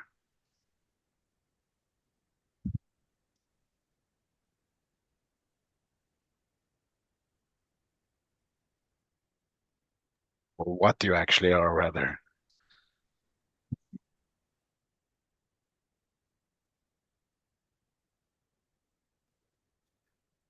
I use an exercise called the cup exercise for this one. Um,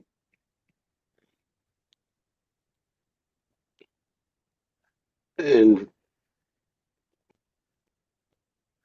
a quick outline of what happens is that you put a cup in front of you and you look at it and you keep looking at it and watching the labels that appear until you're seeing it in detail where labels don't work, where the color of it isn't just whatever color you first called it, because there's a large number of variations of that color from one side of it to the other, where when you thought it was perfectly round, you start looking at it and you see that it's actually not quite perfectly round.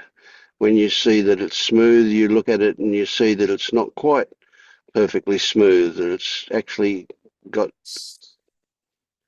texture on the surface of it, because you're looking at it in great detail. So you're really getting into it. It's a meditation where you're looking at that cup within fantastic detail.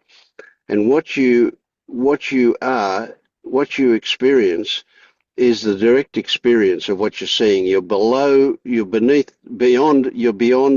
where labels don't work, because white's not white anymore.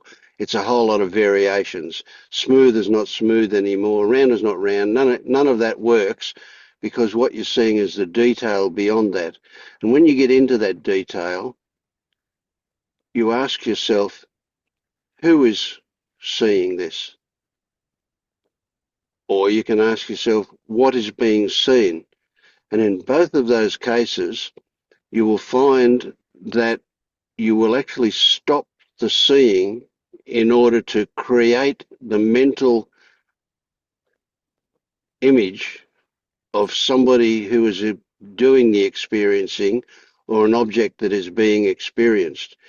And so for me, that what that does is that shows you how Dennis is created mentally, how cup is created mentally. Right? The only Yeah, actuality for you is the actual experiencing of that object. So you are experiencing. That is actual. Everything else is conceptual. Yeah, I was doing it while you were talking, and what I would say was I was looking at a thing in the window, and seeing was seeing, and then that kind of had to stop for me to go, well, yeah, I'm seeing. Yes, absolutely. That's a brilliant, don't you think? That is just so stark. How you there is no you, and then there's a creation of you, and it's done with thought, and it interrupts the actual experience to do that. So without that, and there's no way you can actually experience Dennis. There's no way you can actually experience that thing called a cup. There's only the experiencing that happens via our senses. Yeah, there's some subtle expectation of specialness, or that it'll be special or magical, or it'll be. It's very ordinary. It's very not special.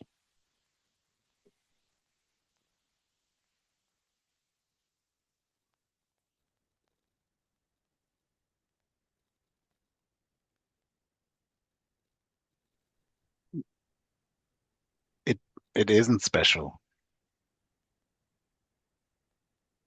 I want it to be special, though. Yeah, but it isn't. Yeah. I think when I say that, I always want to say, but what you can't, like, it isn't special, but what you can't see until that is fully accepted is the implications of fully accepting that. Because that doesn't happen until later because you're so caught up in what might be on the other side. Yeah, that resonates. Yeah, yeah. So although it isn't special, it's not it's not nothing.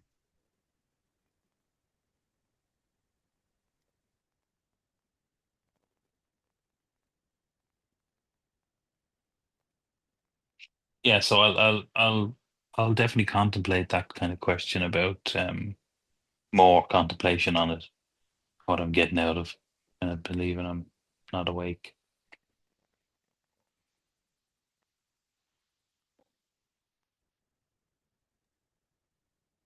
Can I ask something? Marius said previously to Dennis that if you remove the character, all there is experience, right? But this current experience that is going now for me now isn't shaped by all the history. Because if I had a pain or an injury or something, I will have a sense that you will not have right now in the same room. If I have some deep psychological issues, maybe I sense more the sound than you, or maybe, do you know what I mean? That what is experienced right now, in a way, is influenced by the story. So, For sure. but this proves that the story influences what is going on right now.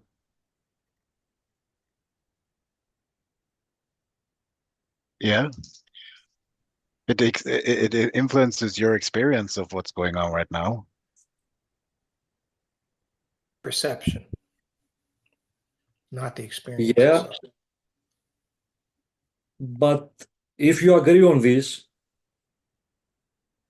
then the story is true.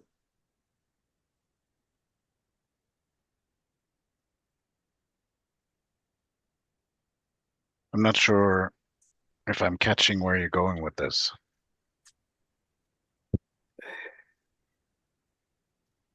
If my history influence the perspective that I have right now in the current experience, we cannot say that the history is not true because it's shaping the current experience. So if the history can influence the current experience, so maybe the character is not completely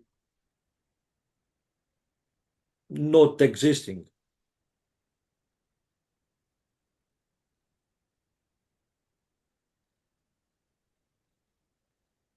Does that make sense? Or The character, as I like, or you could say it, the programming, yeah, because that's the same thing, right?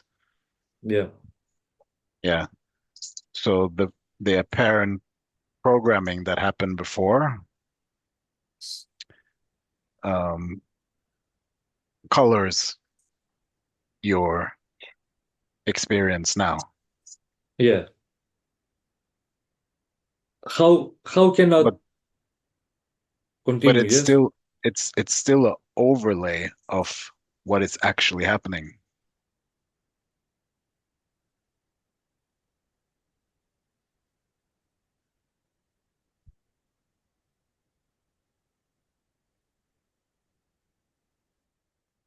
In which way? Because we just accepted that influences what I perceive differently than you if you are now in the same room.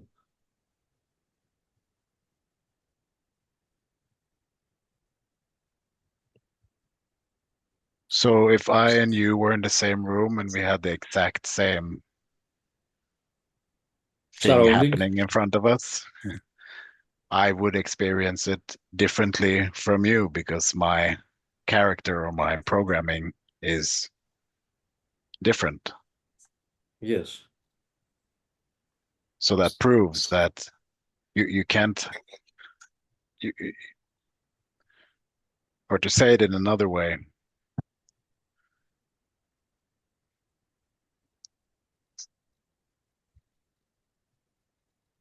there isn't. I think I know where you're going with this now. So there is only this experience, is what you're saying. There's only whatever you are experiencing. Mm-hmm. That is what your point is, just that the character or the programming that you have had up until now, biologically and psychologically, is creating this experience. But there's so the character must somehow be alive, right? I'm not saying Or real, or what you want to say. it's creating, but I'm saying it influences. So if your experience right now and my experience would be different, this way I cannot understand how can we talk about that the separate self is not real. Okay, I think I might see something here. So there is a difference between our perception and our direct experience. Like our direct experience is just like like what the saying says, it just what is seen, what is heard, just what our senses are doing. And it's very difficult. Like we think, like our perception is like our direct experience with thoughts added on top. And it's so, I mean, they're so intertwined and very difficult when you first try to separate direct experience from your perception, which is direct experience with thought on top. And I think I'm Oh, making okay, sense now here. I get what you're saying. Yeah. So I think he's talking about like, it's my perception, and he's not separating the Yeah. actual direct experience from the mix of direct experience mixed with thought. I think that's what Yeah, you're getting close. Yeah, something like this. That So, that yeah, yeah, sorry, go ahead. that my perception and your perception right now in the same room would be different. So how direct experience is not different. Because, How direct experience, yeah. yeah, because like Scott was pointing to here is that the programming is thought, right? So it's a thought Mhm. overlay. So without interpreting, like without an interpretation of what's going on through the filter of thought, you have direct experience. But when we filter it through our programming, we get a separate, different experience. Okay, so if we are in the same room and we have direct experience, okay, we can feel just senses, hearing, seeing. My direct experience to your direct experience will not be the same, right? Right. Definitely Yes. not. Definitely not. So this separates my experience from your experience.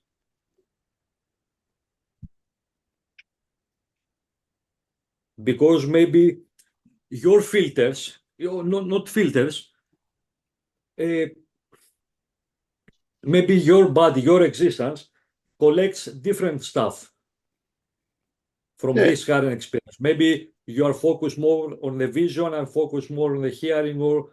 sensations in the body. Yeah, that's biological programming. Yeah. Mhm. So it's not,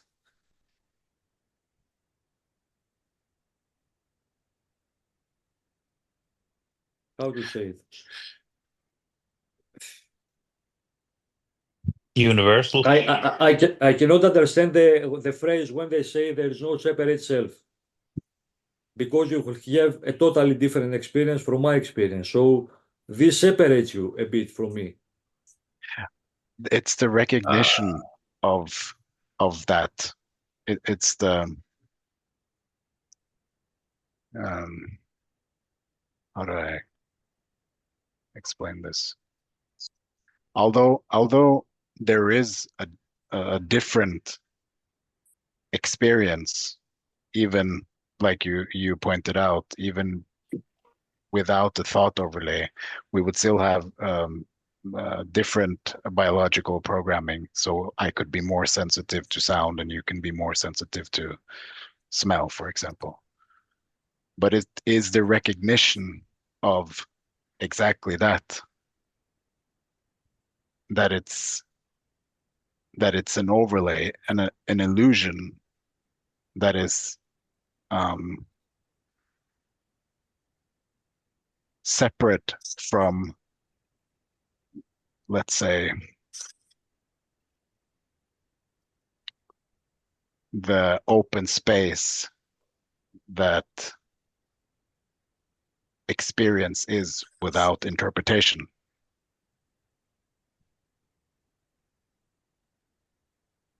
Am I making I lost sense, Vince? Mm. This is a big subject. Yeah. What really helped me with this was the LU program, being through self program. That really clarified direct experiences. They're really good at that. I Yeah. I guess think. Yeah. I guess you just have to first start with how do you understand a self? What is a self? Kind of like we were talking to Dennis just now. I think when yeah, what Stelios is talking about is no separate self. He's not talking about the existence of a self. He's talking about oneness, right? Yeah. Yeah. So that's a tricky one. That I think that can't be explained or described. It can only be experienced. That one. and that feeling doesn't make any sense. That's a feeling like you are it and it is you. That feeling that there is no separation is just something that can only be experienced. No amount of words can do it justice, and you can't justify it. It can only be experienced, and maybe it's totally an illusion, that whole experience, but it is an experience. Okay. I would say it's the experience, at least for me. It is the experience one experiences when the feeling of separation is gone. It's not like you're adding a feeling of oneness. It's the result of removing feelings of separation.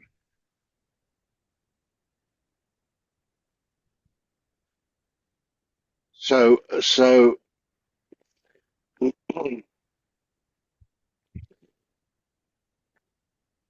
if you can imagine a feeling of a heart expanding and swelling and then spilling out so much love that everything it touches, like a cloud or a wave of water, just rolls on and on and on, and that love just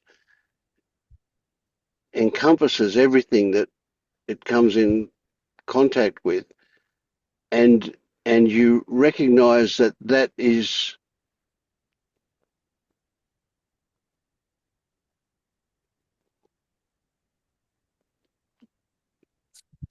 it's you, but it's not personal.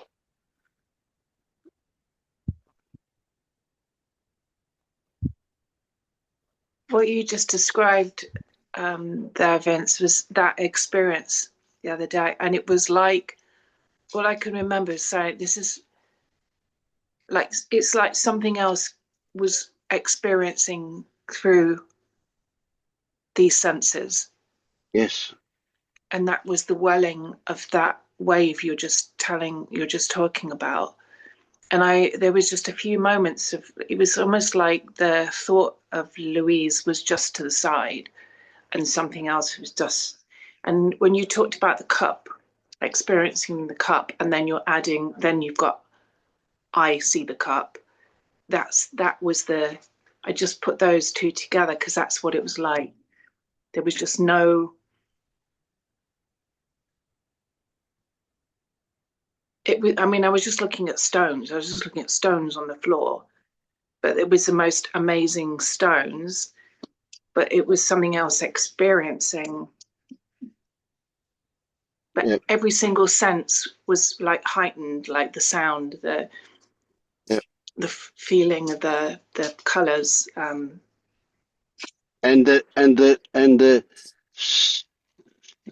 Well, the separation between you and it disappears. So it's like you become it, it becomes you. Sounds weird, I know. It sounds Say there was really, a very, very thin piece that was still thinking it was me, I, watching tiny bit. Yep. Yeah. That tiny bit confuses me in these cases. When there is expansion, when there is just feeling, maybe I have a sensation and it spreads and I cannot see the boundaries anymore. But there is still something, a tiny something that feels, Like you exist. if I was not born, nobody would have this experience right now. So this points something like a me. Because Yes. if I die now, birds will singing, the clouds will be there, everything will be there. But the experience of it, as I experience right now through the sensations and all the perception, it will not be here, right? This confuses me when there is, it still feels like a tiny me perceives all this. And there's like a wall and says, okay, I cannot see it clearly. Yep. You will. You're really talking about Feta 8 stuff, which is a very subtle sense of I am. Right? It's not the gross sense of I am, the belief in the existence. It's just a remnant, a remainder that I exist, that there is still, and that implies that I exist separate from. Yeah. It gives this sense. Yeah. But it is subtle, and it's also fairly tenuous, I think. It falls fairly easily because it's just a tiny remnant. For me, it brings up some doubts that I See, feel that's like what I was just going to say. Listening to him, I get the feeling of how I used to have that doubt, like right before when doubt's just a thought and everything broke loose. That's how I was thinking. Like I felt I was just looking for things, always looking for things to disprove it, I think is what it was. But I totally understand how you're feeling. So you were mentioning which Feta 8? Is that what you said? Yeah. So is that paired with 2, the doubt, and 8? Are they paired? Because No, which one's paired. I would say, yeah. Panilla does pairing like that, and I don't remember what she paired with that one. Yeah, it could well be 2 and 8. Yeah, because as you say, it will bring up this feeling of doubt. This feeling of because the mind goes logically, there's still something here. Yeah. But it's a misinterpretation of a feeling that comes to the conclusion of I exist. But see, but the implications are huge because the I exist means everything else exists and that they're separate. Yep. But we've already seen with an earlier Feta how we create the existence of things with our mind. Yet we've got this hangover. I have the sensation in this kind of situations that, let's say you are something like an empty vessel that lives comes through you and influences you, and you have all this experience, but without this vessel, how life could be experienced in this particular way that Stelios experiences? Does this make sense? I didn't get it quite. Without what? Without this conditioning. Oh, yeah, right. Yeah. Without this body, without this conditioning, without everything, that life comes through it. No. Life doesn't come through it. No. Yeah, there's still identification with the body there. Yeah, you are life if you're anything, or life is you if you're anything. So it doesn't come through you. It's like that. So what you told a story that sounds very logical, that if we were to snuff out Stelios completely, that the Earth would still exist, the Moon would still exist, and life would go on. Well, how do you know that? The reality is that if you die, everything's gone. You'll be there, Marius will be there, everybody will be there. No, we'll be gone. If you die, we're gone.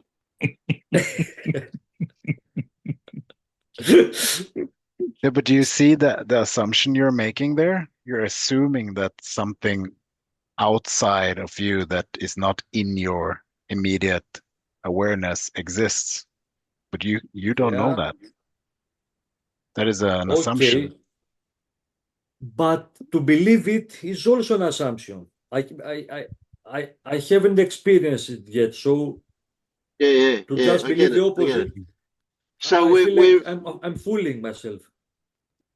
yeah. Don't worry about that one. No. Yeah. We're Look, we're right up against a paradox here. You know, then there's this essential paradox that says you're born alone and you're going to die alone. You can see from a logical perspective that's quite true, you know, and that even if you think you're connected to somebody, you know that other person is only your interpretation anyway. So it's all Yes. you, right? And so there's this basic assumption that we are individuals. This is really a huge part of our conditioning. But it's not until I don't know. See, I'm playing with things here. It's not until we accept that we're totally alone that we can realize that there's no such thing as totally alone, that we are so dependent on everything and everybody else. If if anybody in the world, anything in the world, any happening in the world was ever different to what it was, things would be different now. There's no, we can't remove ourselves from any condition anywhere ever. You know, in 1912 in the Amazon, a butterfly flapped its wings, and it had to do that exactly the way that it did it for things to be the way they are now. I can see that, or I can So you can see also then that there's no possible way of separating anything except in our mind.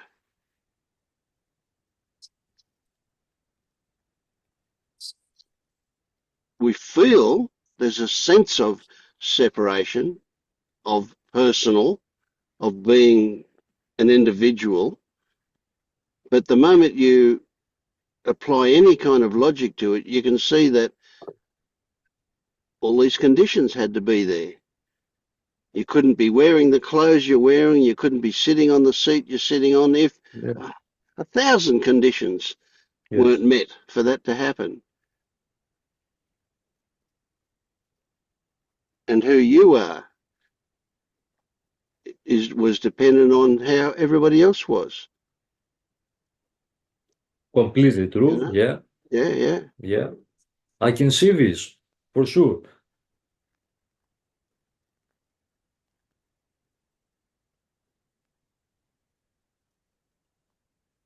That Everything is, that I have. Yeah. no, go ahead, sorry. Continue, Marius. No, continue. Maybe you have something more important. No, I just want to take us back to direct experience because we're off to all sorts of elaborate explanations of things we actually don't know. The only thing that we know is right here, right now, our direct experience of what we can be aware of. And that has always been the case and it will always be the case. It will always be now and it will always be just this.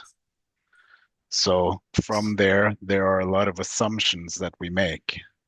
Like I've touched on earlier, you probably assume that there is somebody over here having um, having an experience inside your experience. You're assuming that I'm across the ocean or whatever, sitting here and doing my thing, but you don't know that. It's an assumption. The only thing you can know for sure is what you're experiencing here and now. Okay. But let's go back to what you say that if I die, how do I know that you still exist? Because I said that if I die, you'll be here. But I Okay. didn't agree with that. I said you wouldn't know that I exist.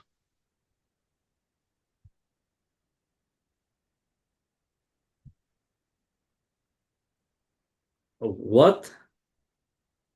We presume that when you're dead, we won't exist for you. For me, for sure. We And could be wrong about that, but yeah, I'm joking. But yeah, we don't know that one, do we? for me, you will not exist because You're I will dead. not exist, so it doesn't matter. Yeah. Hmm. Well, it's not that it doesn't But matter. We wouldn't exist for you. okay. So what proves what this? Well, for the world to exist, you have to stay alive. Okay. There is still like a you and me here. That is, we want to go away from that. There's no you and me. There's only this.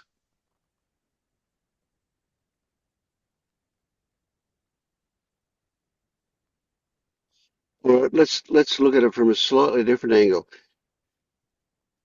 You can't separate out when Marius says blah blah blah. It affects you. You respond to it. Mhm. You can't separate out Marius and you. It's an intertwined existence. Even though Marius is your imagination.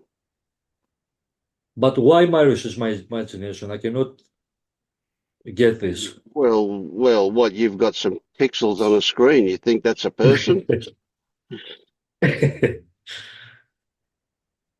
No, but that's an important point, Vince. Like Stelios, you're seeing colors, movement, sound.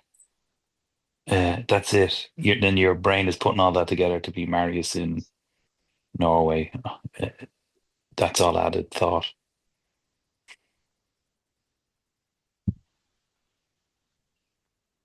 You're just believing your thoughts, to put it simply.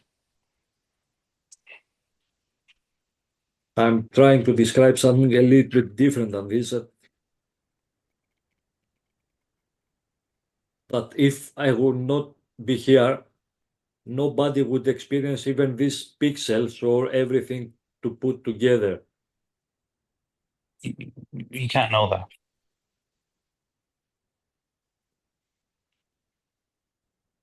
But just to not know this does not prove anything else. So what actually is the stumbling block? I mean, what does it matter what exists when you're not here anymore?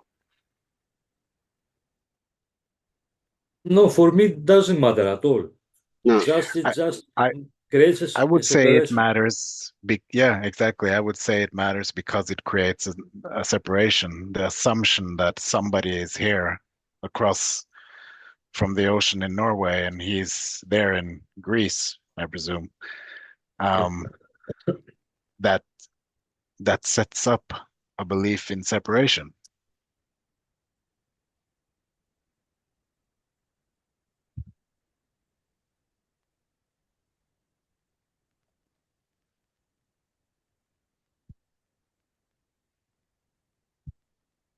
Can you say that again? When you believe that there is someone here on the other side of your direct experience having their own experience, but you cannot prove it.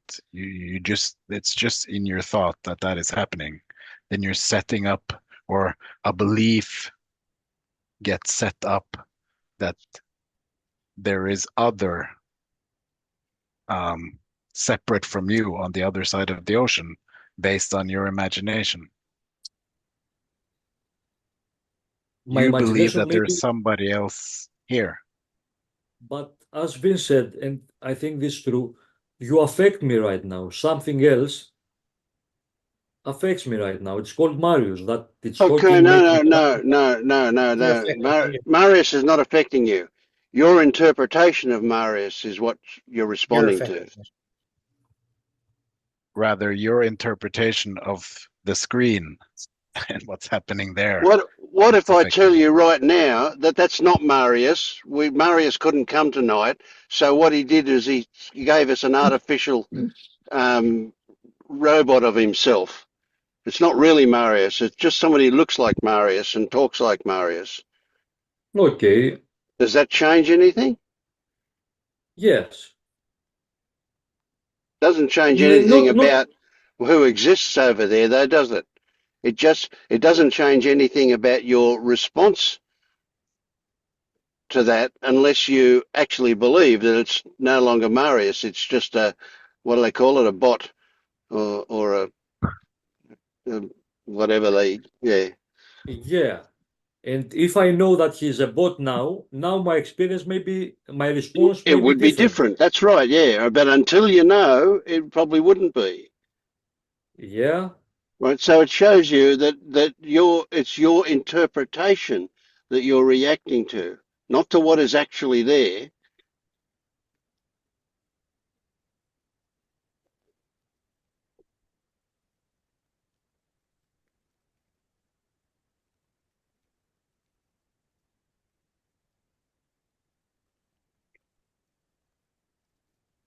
I mean, you look at these pixels on the screen and you see Marius and you think he's got pants on, but he's sitting there with no pants on.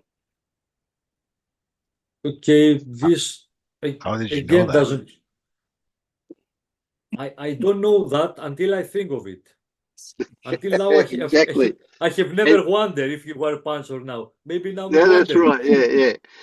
But that's it for everything. Everything about it is what you think about it. That's what you're responding to, what you think about, not the thing, what you think about the thing. And all thoughts are illusions and never 100% true, or maybe not true at all. What you are experiencing when you're listening to the apparent voices coming out of your computer is yourself. Okay.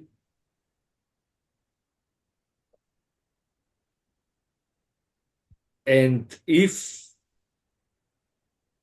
there was no identification with the self, does this mean that I could not understand what these sounds are talking about?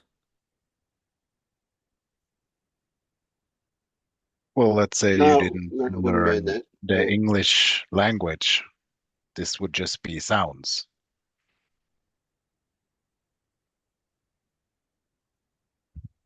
So to get to the point that you see behind the self is to not understand anything.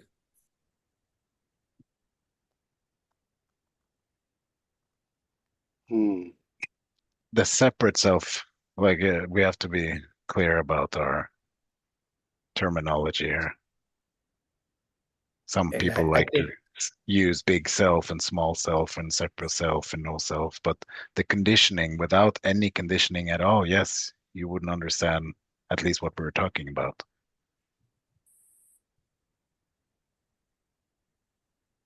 You wouldn't have the tools or Okay. the program to understand or O- interpret it.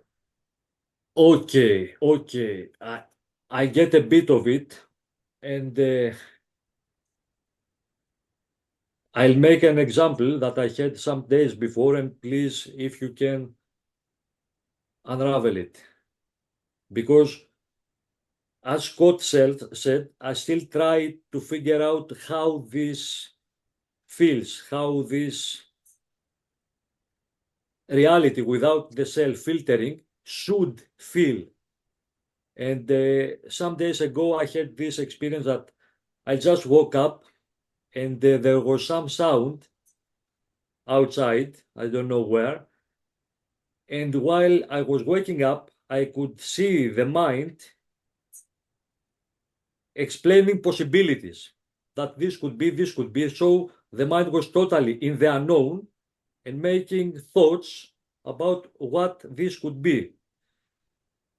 And this was a realization that we try to be in the unknown, but we're always in the unknown and just making possibilities and assumptions about what this unknown would Yeah, be. more than that. This is really exciting stuff. More than that, you saw you creating the world.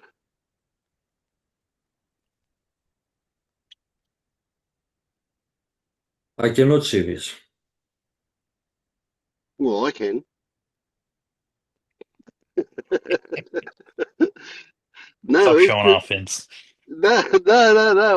I see it's that happening for Stelios. You know,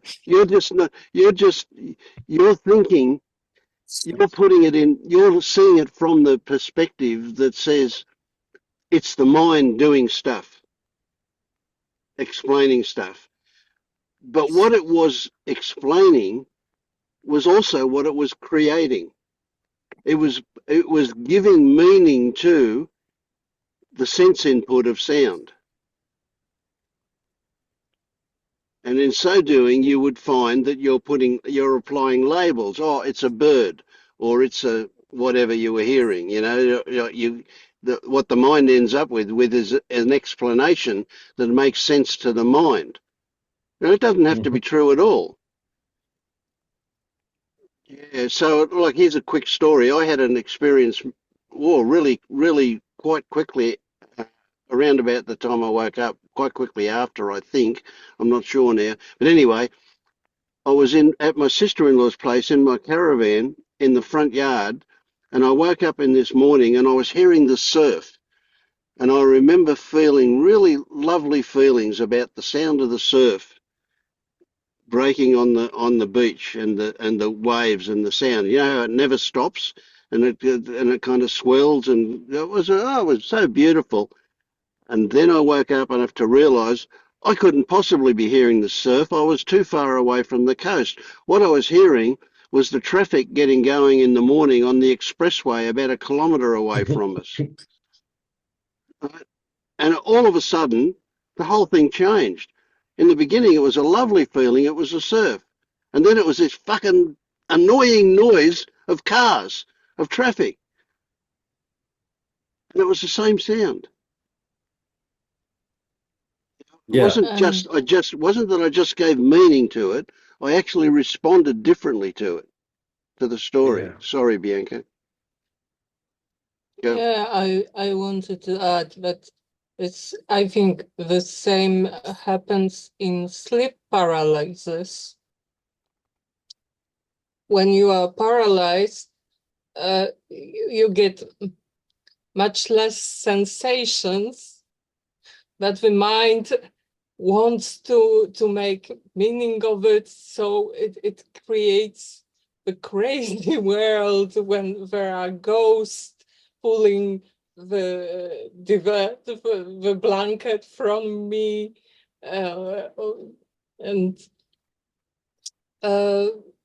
but it's the same.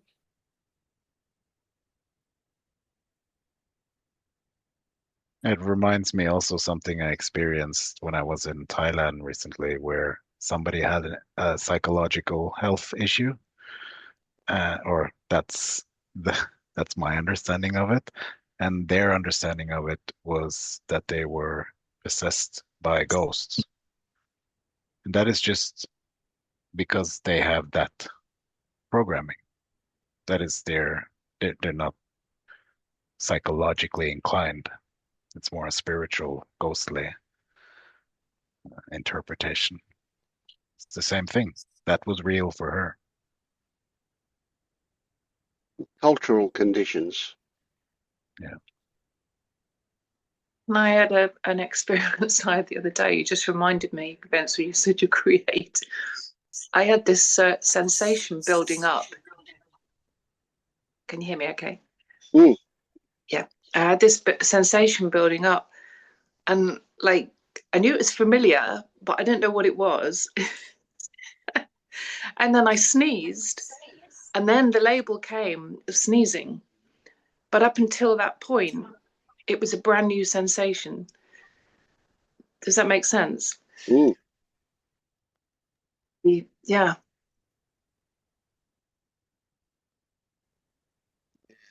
Without the label, see, as soon as we create a label, as soon as a label appears for something, we've constricted it. We've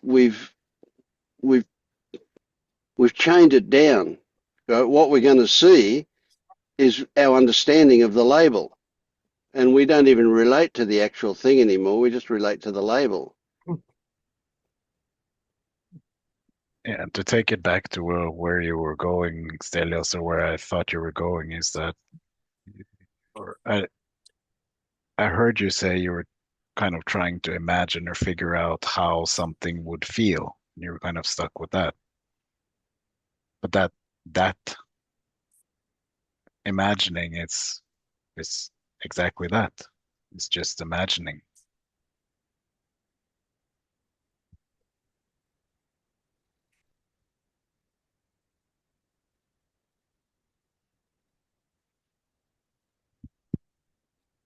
Yeah. Yeah. Many times I can see that thoughts coming up, and I can see that this is just another thought trying to imagine how this would be. But this pattern of thinking is not totally dropped yet. So in moments that, yeah, now I was about to say, in moments that something was about to happen. Mm. Yeah.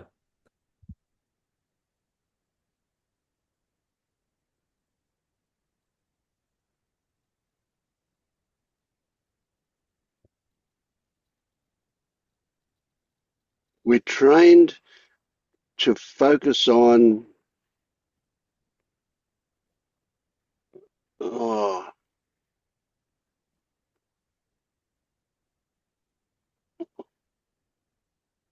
I don't know how to put it. We're trained to focus on things like that they are actual. And so whether something is actual or not, we've got to turn it into something actual in order to have a relationship with it. And so we imagine a whole lot of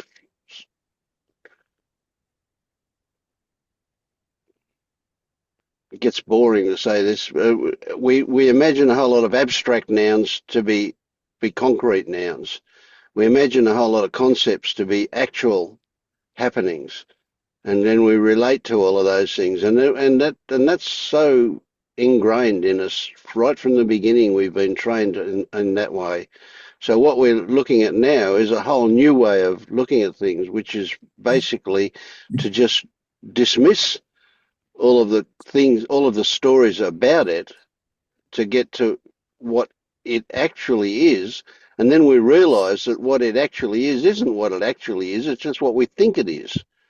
It's just our interpretation of it. So we can't know anything. We can even if we say we know that our interpretation is what we take for reality, we don't even know that. But it's as close as we're going to get at the moment, I think, to say, yeah, what we know is that we don't know anything. Everything is as we think it is. So I don't remember your words exactly, but you just said that you just come to the point that all you know is your interpretation of what is real. Or There's nothing real. There's only interpretation. And this is your knowing right now, that all I can experience as Vince is interpretations. Yeah. And behind this, you've never seen anything else. Uh-huh. Eh? I'm not sure what you're asking, but no, that's it. But then just to complicate things, I could be wrong about that. Yeah, good. Because there's a subtlety here. There's a subtlety to cling on to the viewpoint of I don't know anything with a kind of certainty that I don't know anything. I think the most, how do I say, what I would say, or what I would kind of highlight here is that you want to be somewhere in the middle of knowing that you don't know and knowing that you know. You just nothing.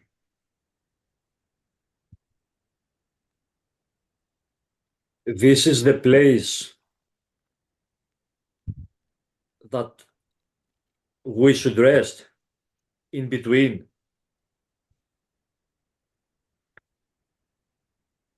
There is no shoulds and shouldn'ts. Yeah.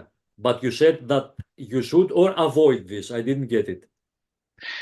No, I'm just pointing out a subtle trap with identifying with the belief that we can't know anything, like it's a kind of an opinion, a strong opinion. Like there's a energy around it, whereas I'm pointing at something that is more free, more open than that. You're not clinging on to either or, you're just open. And this free space and open space is in the middle or in the total unknown? Yeah, total unknown. How can you know? Yeah. So the idea that I don't know or I do know is the same thing in the sense that there's identification going on there if I'm locked into that. So when I say I know that I can't know, I recognize that that's a belief and I don't know if it's actually true. But it'll do for the moment that I don't know. But I don't know that I don't know. I'm as sure as I can be, but I'm not that sure. Who knows? I feel trapped in this part. When this happens, I feel trapped. I don't feel that this is a resting place and you relax in this. I feel in one foot here and one foot there. And I say I have to overcome this. I'm something in the middle and I have to see something more clear. You know what I mean? Yep. How about if it's the unknown, I want to see completely the unknown. But if all there is my interpretation of the unknown, that's it. Or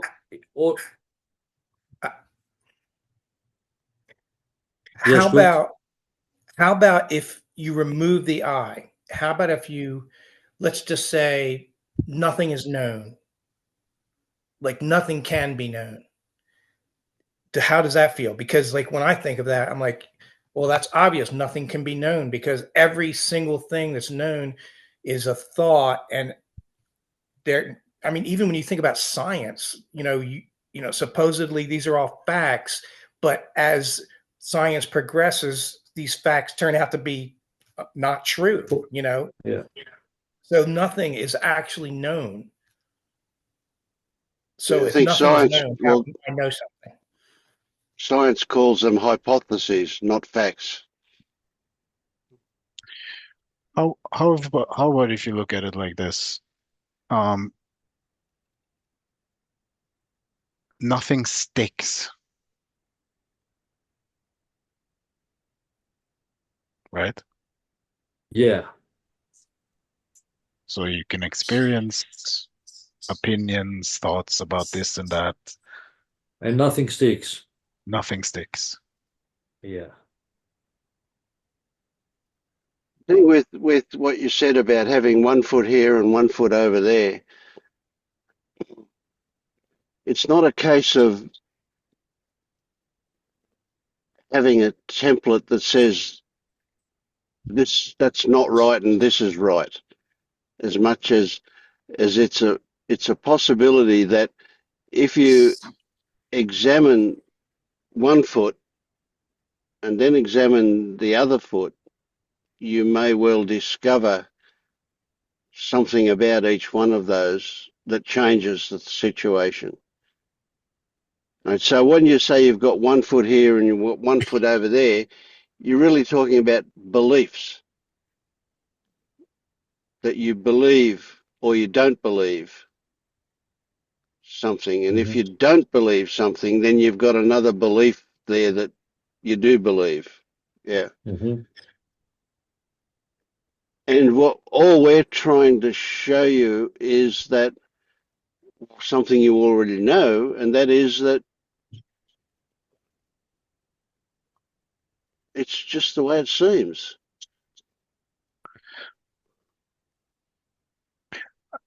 I I also want to point out that there is either, if you recognize it or not, or I'm not going to say that it is in your case, but in many cases, there is a subtle or not so subtle fear or uncomfortableness with unknown. So the feeling of being on one side of or the other is kind of worth looking at from that light. You know, many times fear has come up, and I can stay with it as long as it needs. I don't have a problem with this. I don't believe that. Probably I have some really fucked up programs in me, and maybe many of them are based on fear. But I have stayed with fear for as long as it needs. I don't have problem. I have felt fear everywhere, spreading, moving. Doesn't solve the case for me, because I always hear you say that stay with the feeling and remove the labels that it's fear, that it's anxiety. I can do this for hours. I can see big shit on it coming up, but it does dissolve something to, completely dissolve.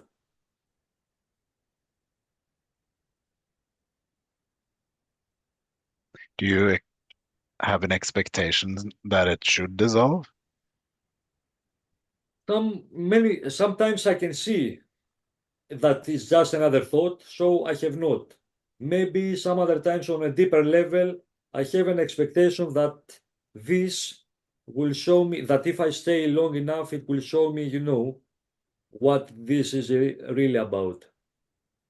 But some other times I can see that this is just a thought and I don't stick to it. It's probably valuable for you to appreciate that what this is about, is almost irrelevant. What is relevant is your relationship with that.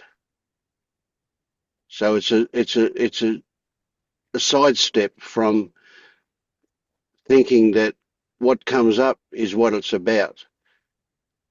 It's what triggers it to come up is what it's about, not what comes up. What comes up is a diversion from what it's about.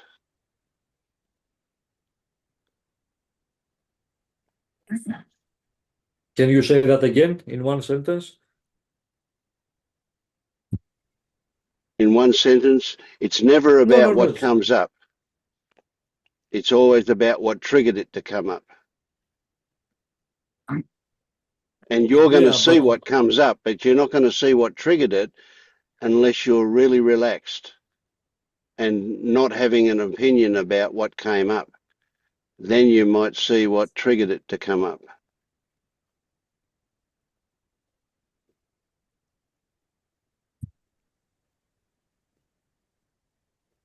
you mean to find the root of this particular feeling that is experienced? Not Mm. not No. not the actual root. It's not about the root. It's not about the details of the root, but rather about how important that is to you, the relationship with it. How important? What do you mean? Well, whatever it is that you're responding to is what it is, and your response to it is almost certainly going to be bigger than what it deserves to be, because your response to it is an emotional response. Your response to it is a is an acceptance or a rejection of it. It's a move away. So if it's an uncomfortable feeling, when it will be an uncomfortable feeling, that triggers a response. And so we get consumed by the response instead of recognizing that there's a trigger behind it. And that trigger behind it will be an uncomfortable feeling that will be there for whatever reason it's there. We don't need to know the reason for it being there. We just need to accept that it's there, right? Because it's not about the reason, it's about how we interpret it.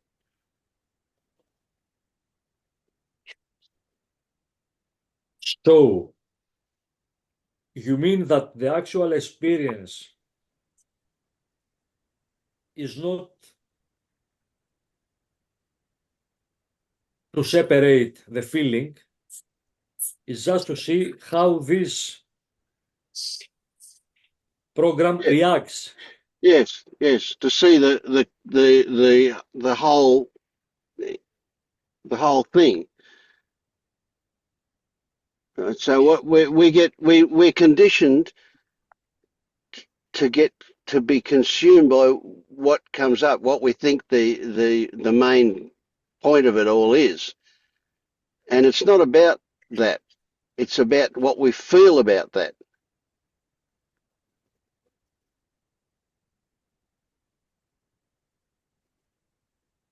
I know it's a bit obscure. It's a bit hard to, because it's a, well, let's use a tangible example. Let's say um,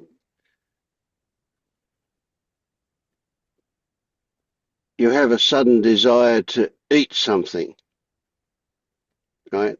If you think it's about eating, you've missed the boat, right? It's about the desire for eating, and that desire for eating will be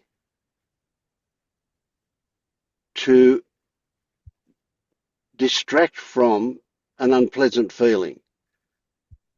Now, it could be just hunger because you haven't eaten for a while. That's an unpleasant feeling. Or it could be that this is a diversion from something that got triggered and you're using eating as a way to divert from it. But it's not about the eating. It's about the reason the eating came on. Okay, please stay here a little bit.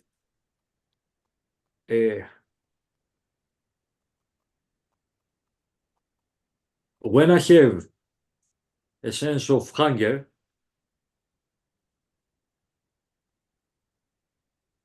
my way of thinking is to just stay with the sensation and not relate the sensation with Yep. any Okay. thought that is probably a desire or something. And you are saying now to pay attention to the desire. Yeah. There's a sensation of hunger. That's what comes up. right? There's a reason why that sensation of hunger turned up there. A reason is that probably the body is hungry. Could be that, just that, for sure. Or it could be a diversion, a distraction from some other uncomfortable feeling. Doesn't matter. It's the same thing. Okay, Yeah. okay, But, and by staying with the sensation, that's valuable. That's a good way to do it. By staying with the sensation, you're going to get much more intimate with the trigger for the hunger. And if, of course, it's midday and that's when you normally have lunch, then you could go, okay, it's a hunger thing. It's just hunger, right? But it's never just hunger. I mean, it could be that what triggered that sensation of hunger was seeing the clock and seeing what time it was. Or it could be that you always eat at that time of the day, right? Or it could be that something else got triggered. We don't know. Depending okay, on if you use eating as a way to distract yourself from uncomfortable feelings. A lot of people do that. It's a common addiction, if you like, to avoid yes, stuff. We eat or we think. So just have stories about thinking, and that thinking will be trying to explain something or describe something, or maybe a story about how we want it to be different. Who knows, you know? But sometimes we use thinking as a way of escaping from that uncomfortable feeling. Right? Or we might use activity. We might suddenly find that we've got to wash the car or vacuum the floor or something like that. And it's a way of getting busy so that we don't have to experience that uncomfortable feeling. But that uncomfortable feeling will be subtle. We may not even recognize that there's an uncomfortable feeling there if we're really talented at diverting from that feeling. We can do it quickly and easily. But it's yeah. always about what triggered it to come up, not what actually comes up. And you mean what triggered it in the present moment, Yes. not what triggered it in history? No, in the present moment, yeah. Although it will be a moment ago when we experience it, there's a bit of a lag. But yes, no, it's not about the conditioning, although that will start to reveal itself if you stay with the sensation and get close enough to that sensation will reveal stuff. It may not reveal details of, but it will reveal the existence of something else. Yeah. The way I do it, and I think there is a big diversion on it, and I think it's from a very young age that I have excellent this diversion, is I can stay with sensations for whatever hour. I have no problem. But when a thought comes, any thought, I just dismiss it. So this gives to this kind of thinking the logical conclusion that every thought diverts me from what is being experienced. But another thought saying that this thought is what was actually experienced, that I just had this thought. So maybe these are my two legs, Yeah. because But what you say is true. I mean, well, that's right. That is what happens for sure. But so there's multi layers, isn't there? It's not just that. So yes, you both. So the thought is a response to something, but it always also creates a response. yes, and this is another thing that came up lately. that, you know, we can accept that thoughts create sensations in the body, right? Correct. Yeah, yep. Yeah. Because, you know, some time ago I used to think that all there is sensation, and all thoughts, they cannot affect reality. But we can see that thoughts can affect reality. They can Well, trigger they can affect sensations our in response. the Yes, body. yes. Yeah. So I catch up another thought when I was investigating this. I caught up that there is another thought that if thoughts can affect the body, I dismiss the negative thoughts.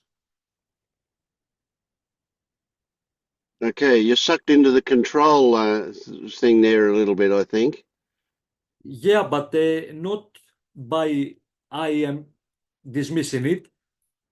My mind automatically, I have seen this many times while observing, automatically, when there is a negative thought, there is a phobia that this will trigger the body, so dismiss it with the excuse that it's just another thought.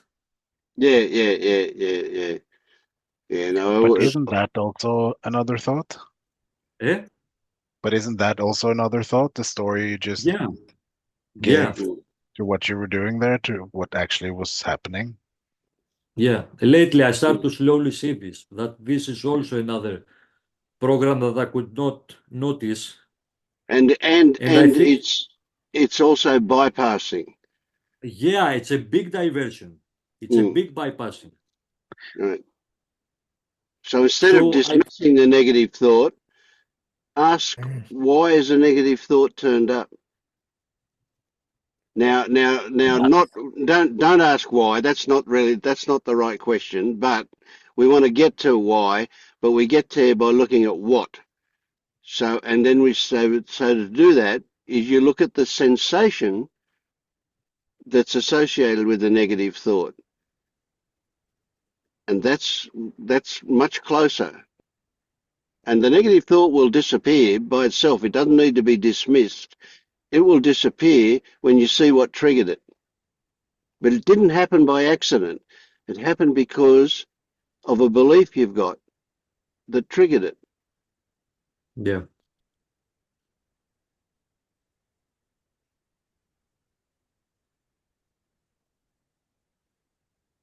I want to say something that I totally forgot now. Yeah, that happens to me too. all I want to say to you is relax. You're doing well. Just relax and just observe as close as you can to beyond labels. Observe this, whatever this is. Don't try and explain it as such as just observe the details of what this is. And things will get clear. You've got a good handle, you've got the tools. You'll they're just remnants we're talking about.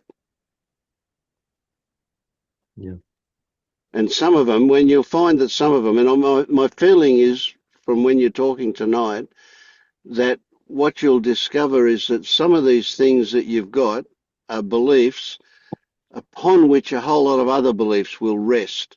And when those beliefs go, the dominoes will fall and all those other beliefs will go as well. And so, yeah, there is still, I suspect there's still a somewhat active sense of self going on there. yeah. Yeah. You know, they're like circles. There are sometimes there is no seeking, and then effortless, without effort, some really digging is going on, and this uncovers some shit that then Absolutely. Yeah. kicking is coming up again. But slowly, and I think I'm very slow at this, but this is my yeah. Well, it happens faster and slower and faster and slower, I guess. Yeah. Yeah, Yeah. slowly after a circle, you can see this a bigger pattern of your thinking. Yes, yes, yeah, yeah. What Exactly. confuses me a lot is when there is observing, some thoughts come up based on things that you've said. But this puts me in a position that if I follow this thought, I'm the doer. I'm the doer, you know. So I just let it do its thing. Yeah. Okay. Don't. It's amusing when you see that you're behaving as the doer. Right? So you don't try and stop that you're doing that. You know, don't get this idea. So you've got these ideas about this shouldn't be and that should be, and so on. And it's not about that. It's about the belief in that. It's about that your relationship to that again. And so essentially what I'm saying is relax and you'll notice the almost impersonal, mechanistic way that a lot of these things just happen. Mm. And whatever involvement you have in it, wherever you want to stick your fingers or whatever, that's just also part of the whole thing that's going on. So there's nothing right or wrong. You can't do it wrong. There's nothing. No, even though we talk about doing this and doing that, we're not talk. That's only Yeah. our words. You know, things happen, and that's what we relax and observe. Is and it's a hard one, and to learn to observe without an opinion is one of the most difficult things that we have to do. But it'll happen too. Especially when you realize every time you have an opinion that, good heavens, it's just a story about it. So And it's it's a habit we got to basically, get out of. yeah, It's what? it's habitual. Yeah, no, for sure. So it's like watching a documentary about how this mechanism works. Yes, yeah, Yes. yeah. That's great. I That's a have good this way to put feeling it. of it sometimes, but then I go back. Sometimes it's like this, yeah. Oh, look, this Yeah, fucking yeah, head, what is doing now? Yeah. yeah. I love that. That was good. I like that. Yeah, me too. I want to point out one thing, Stelios. This is, I think, a core belief with many of us is that life is about feeling good. Yeah. And when we have that belief, we reject everything else, either subtly or not so subtly. And then we start to react in all sorts of ways. But if we can look at that perspective, that life isn't about feeling good, life is about feeling all the feelings, then the reactive patterns might not be as reactive over time.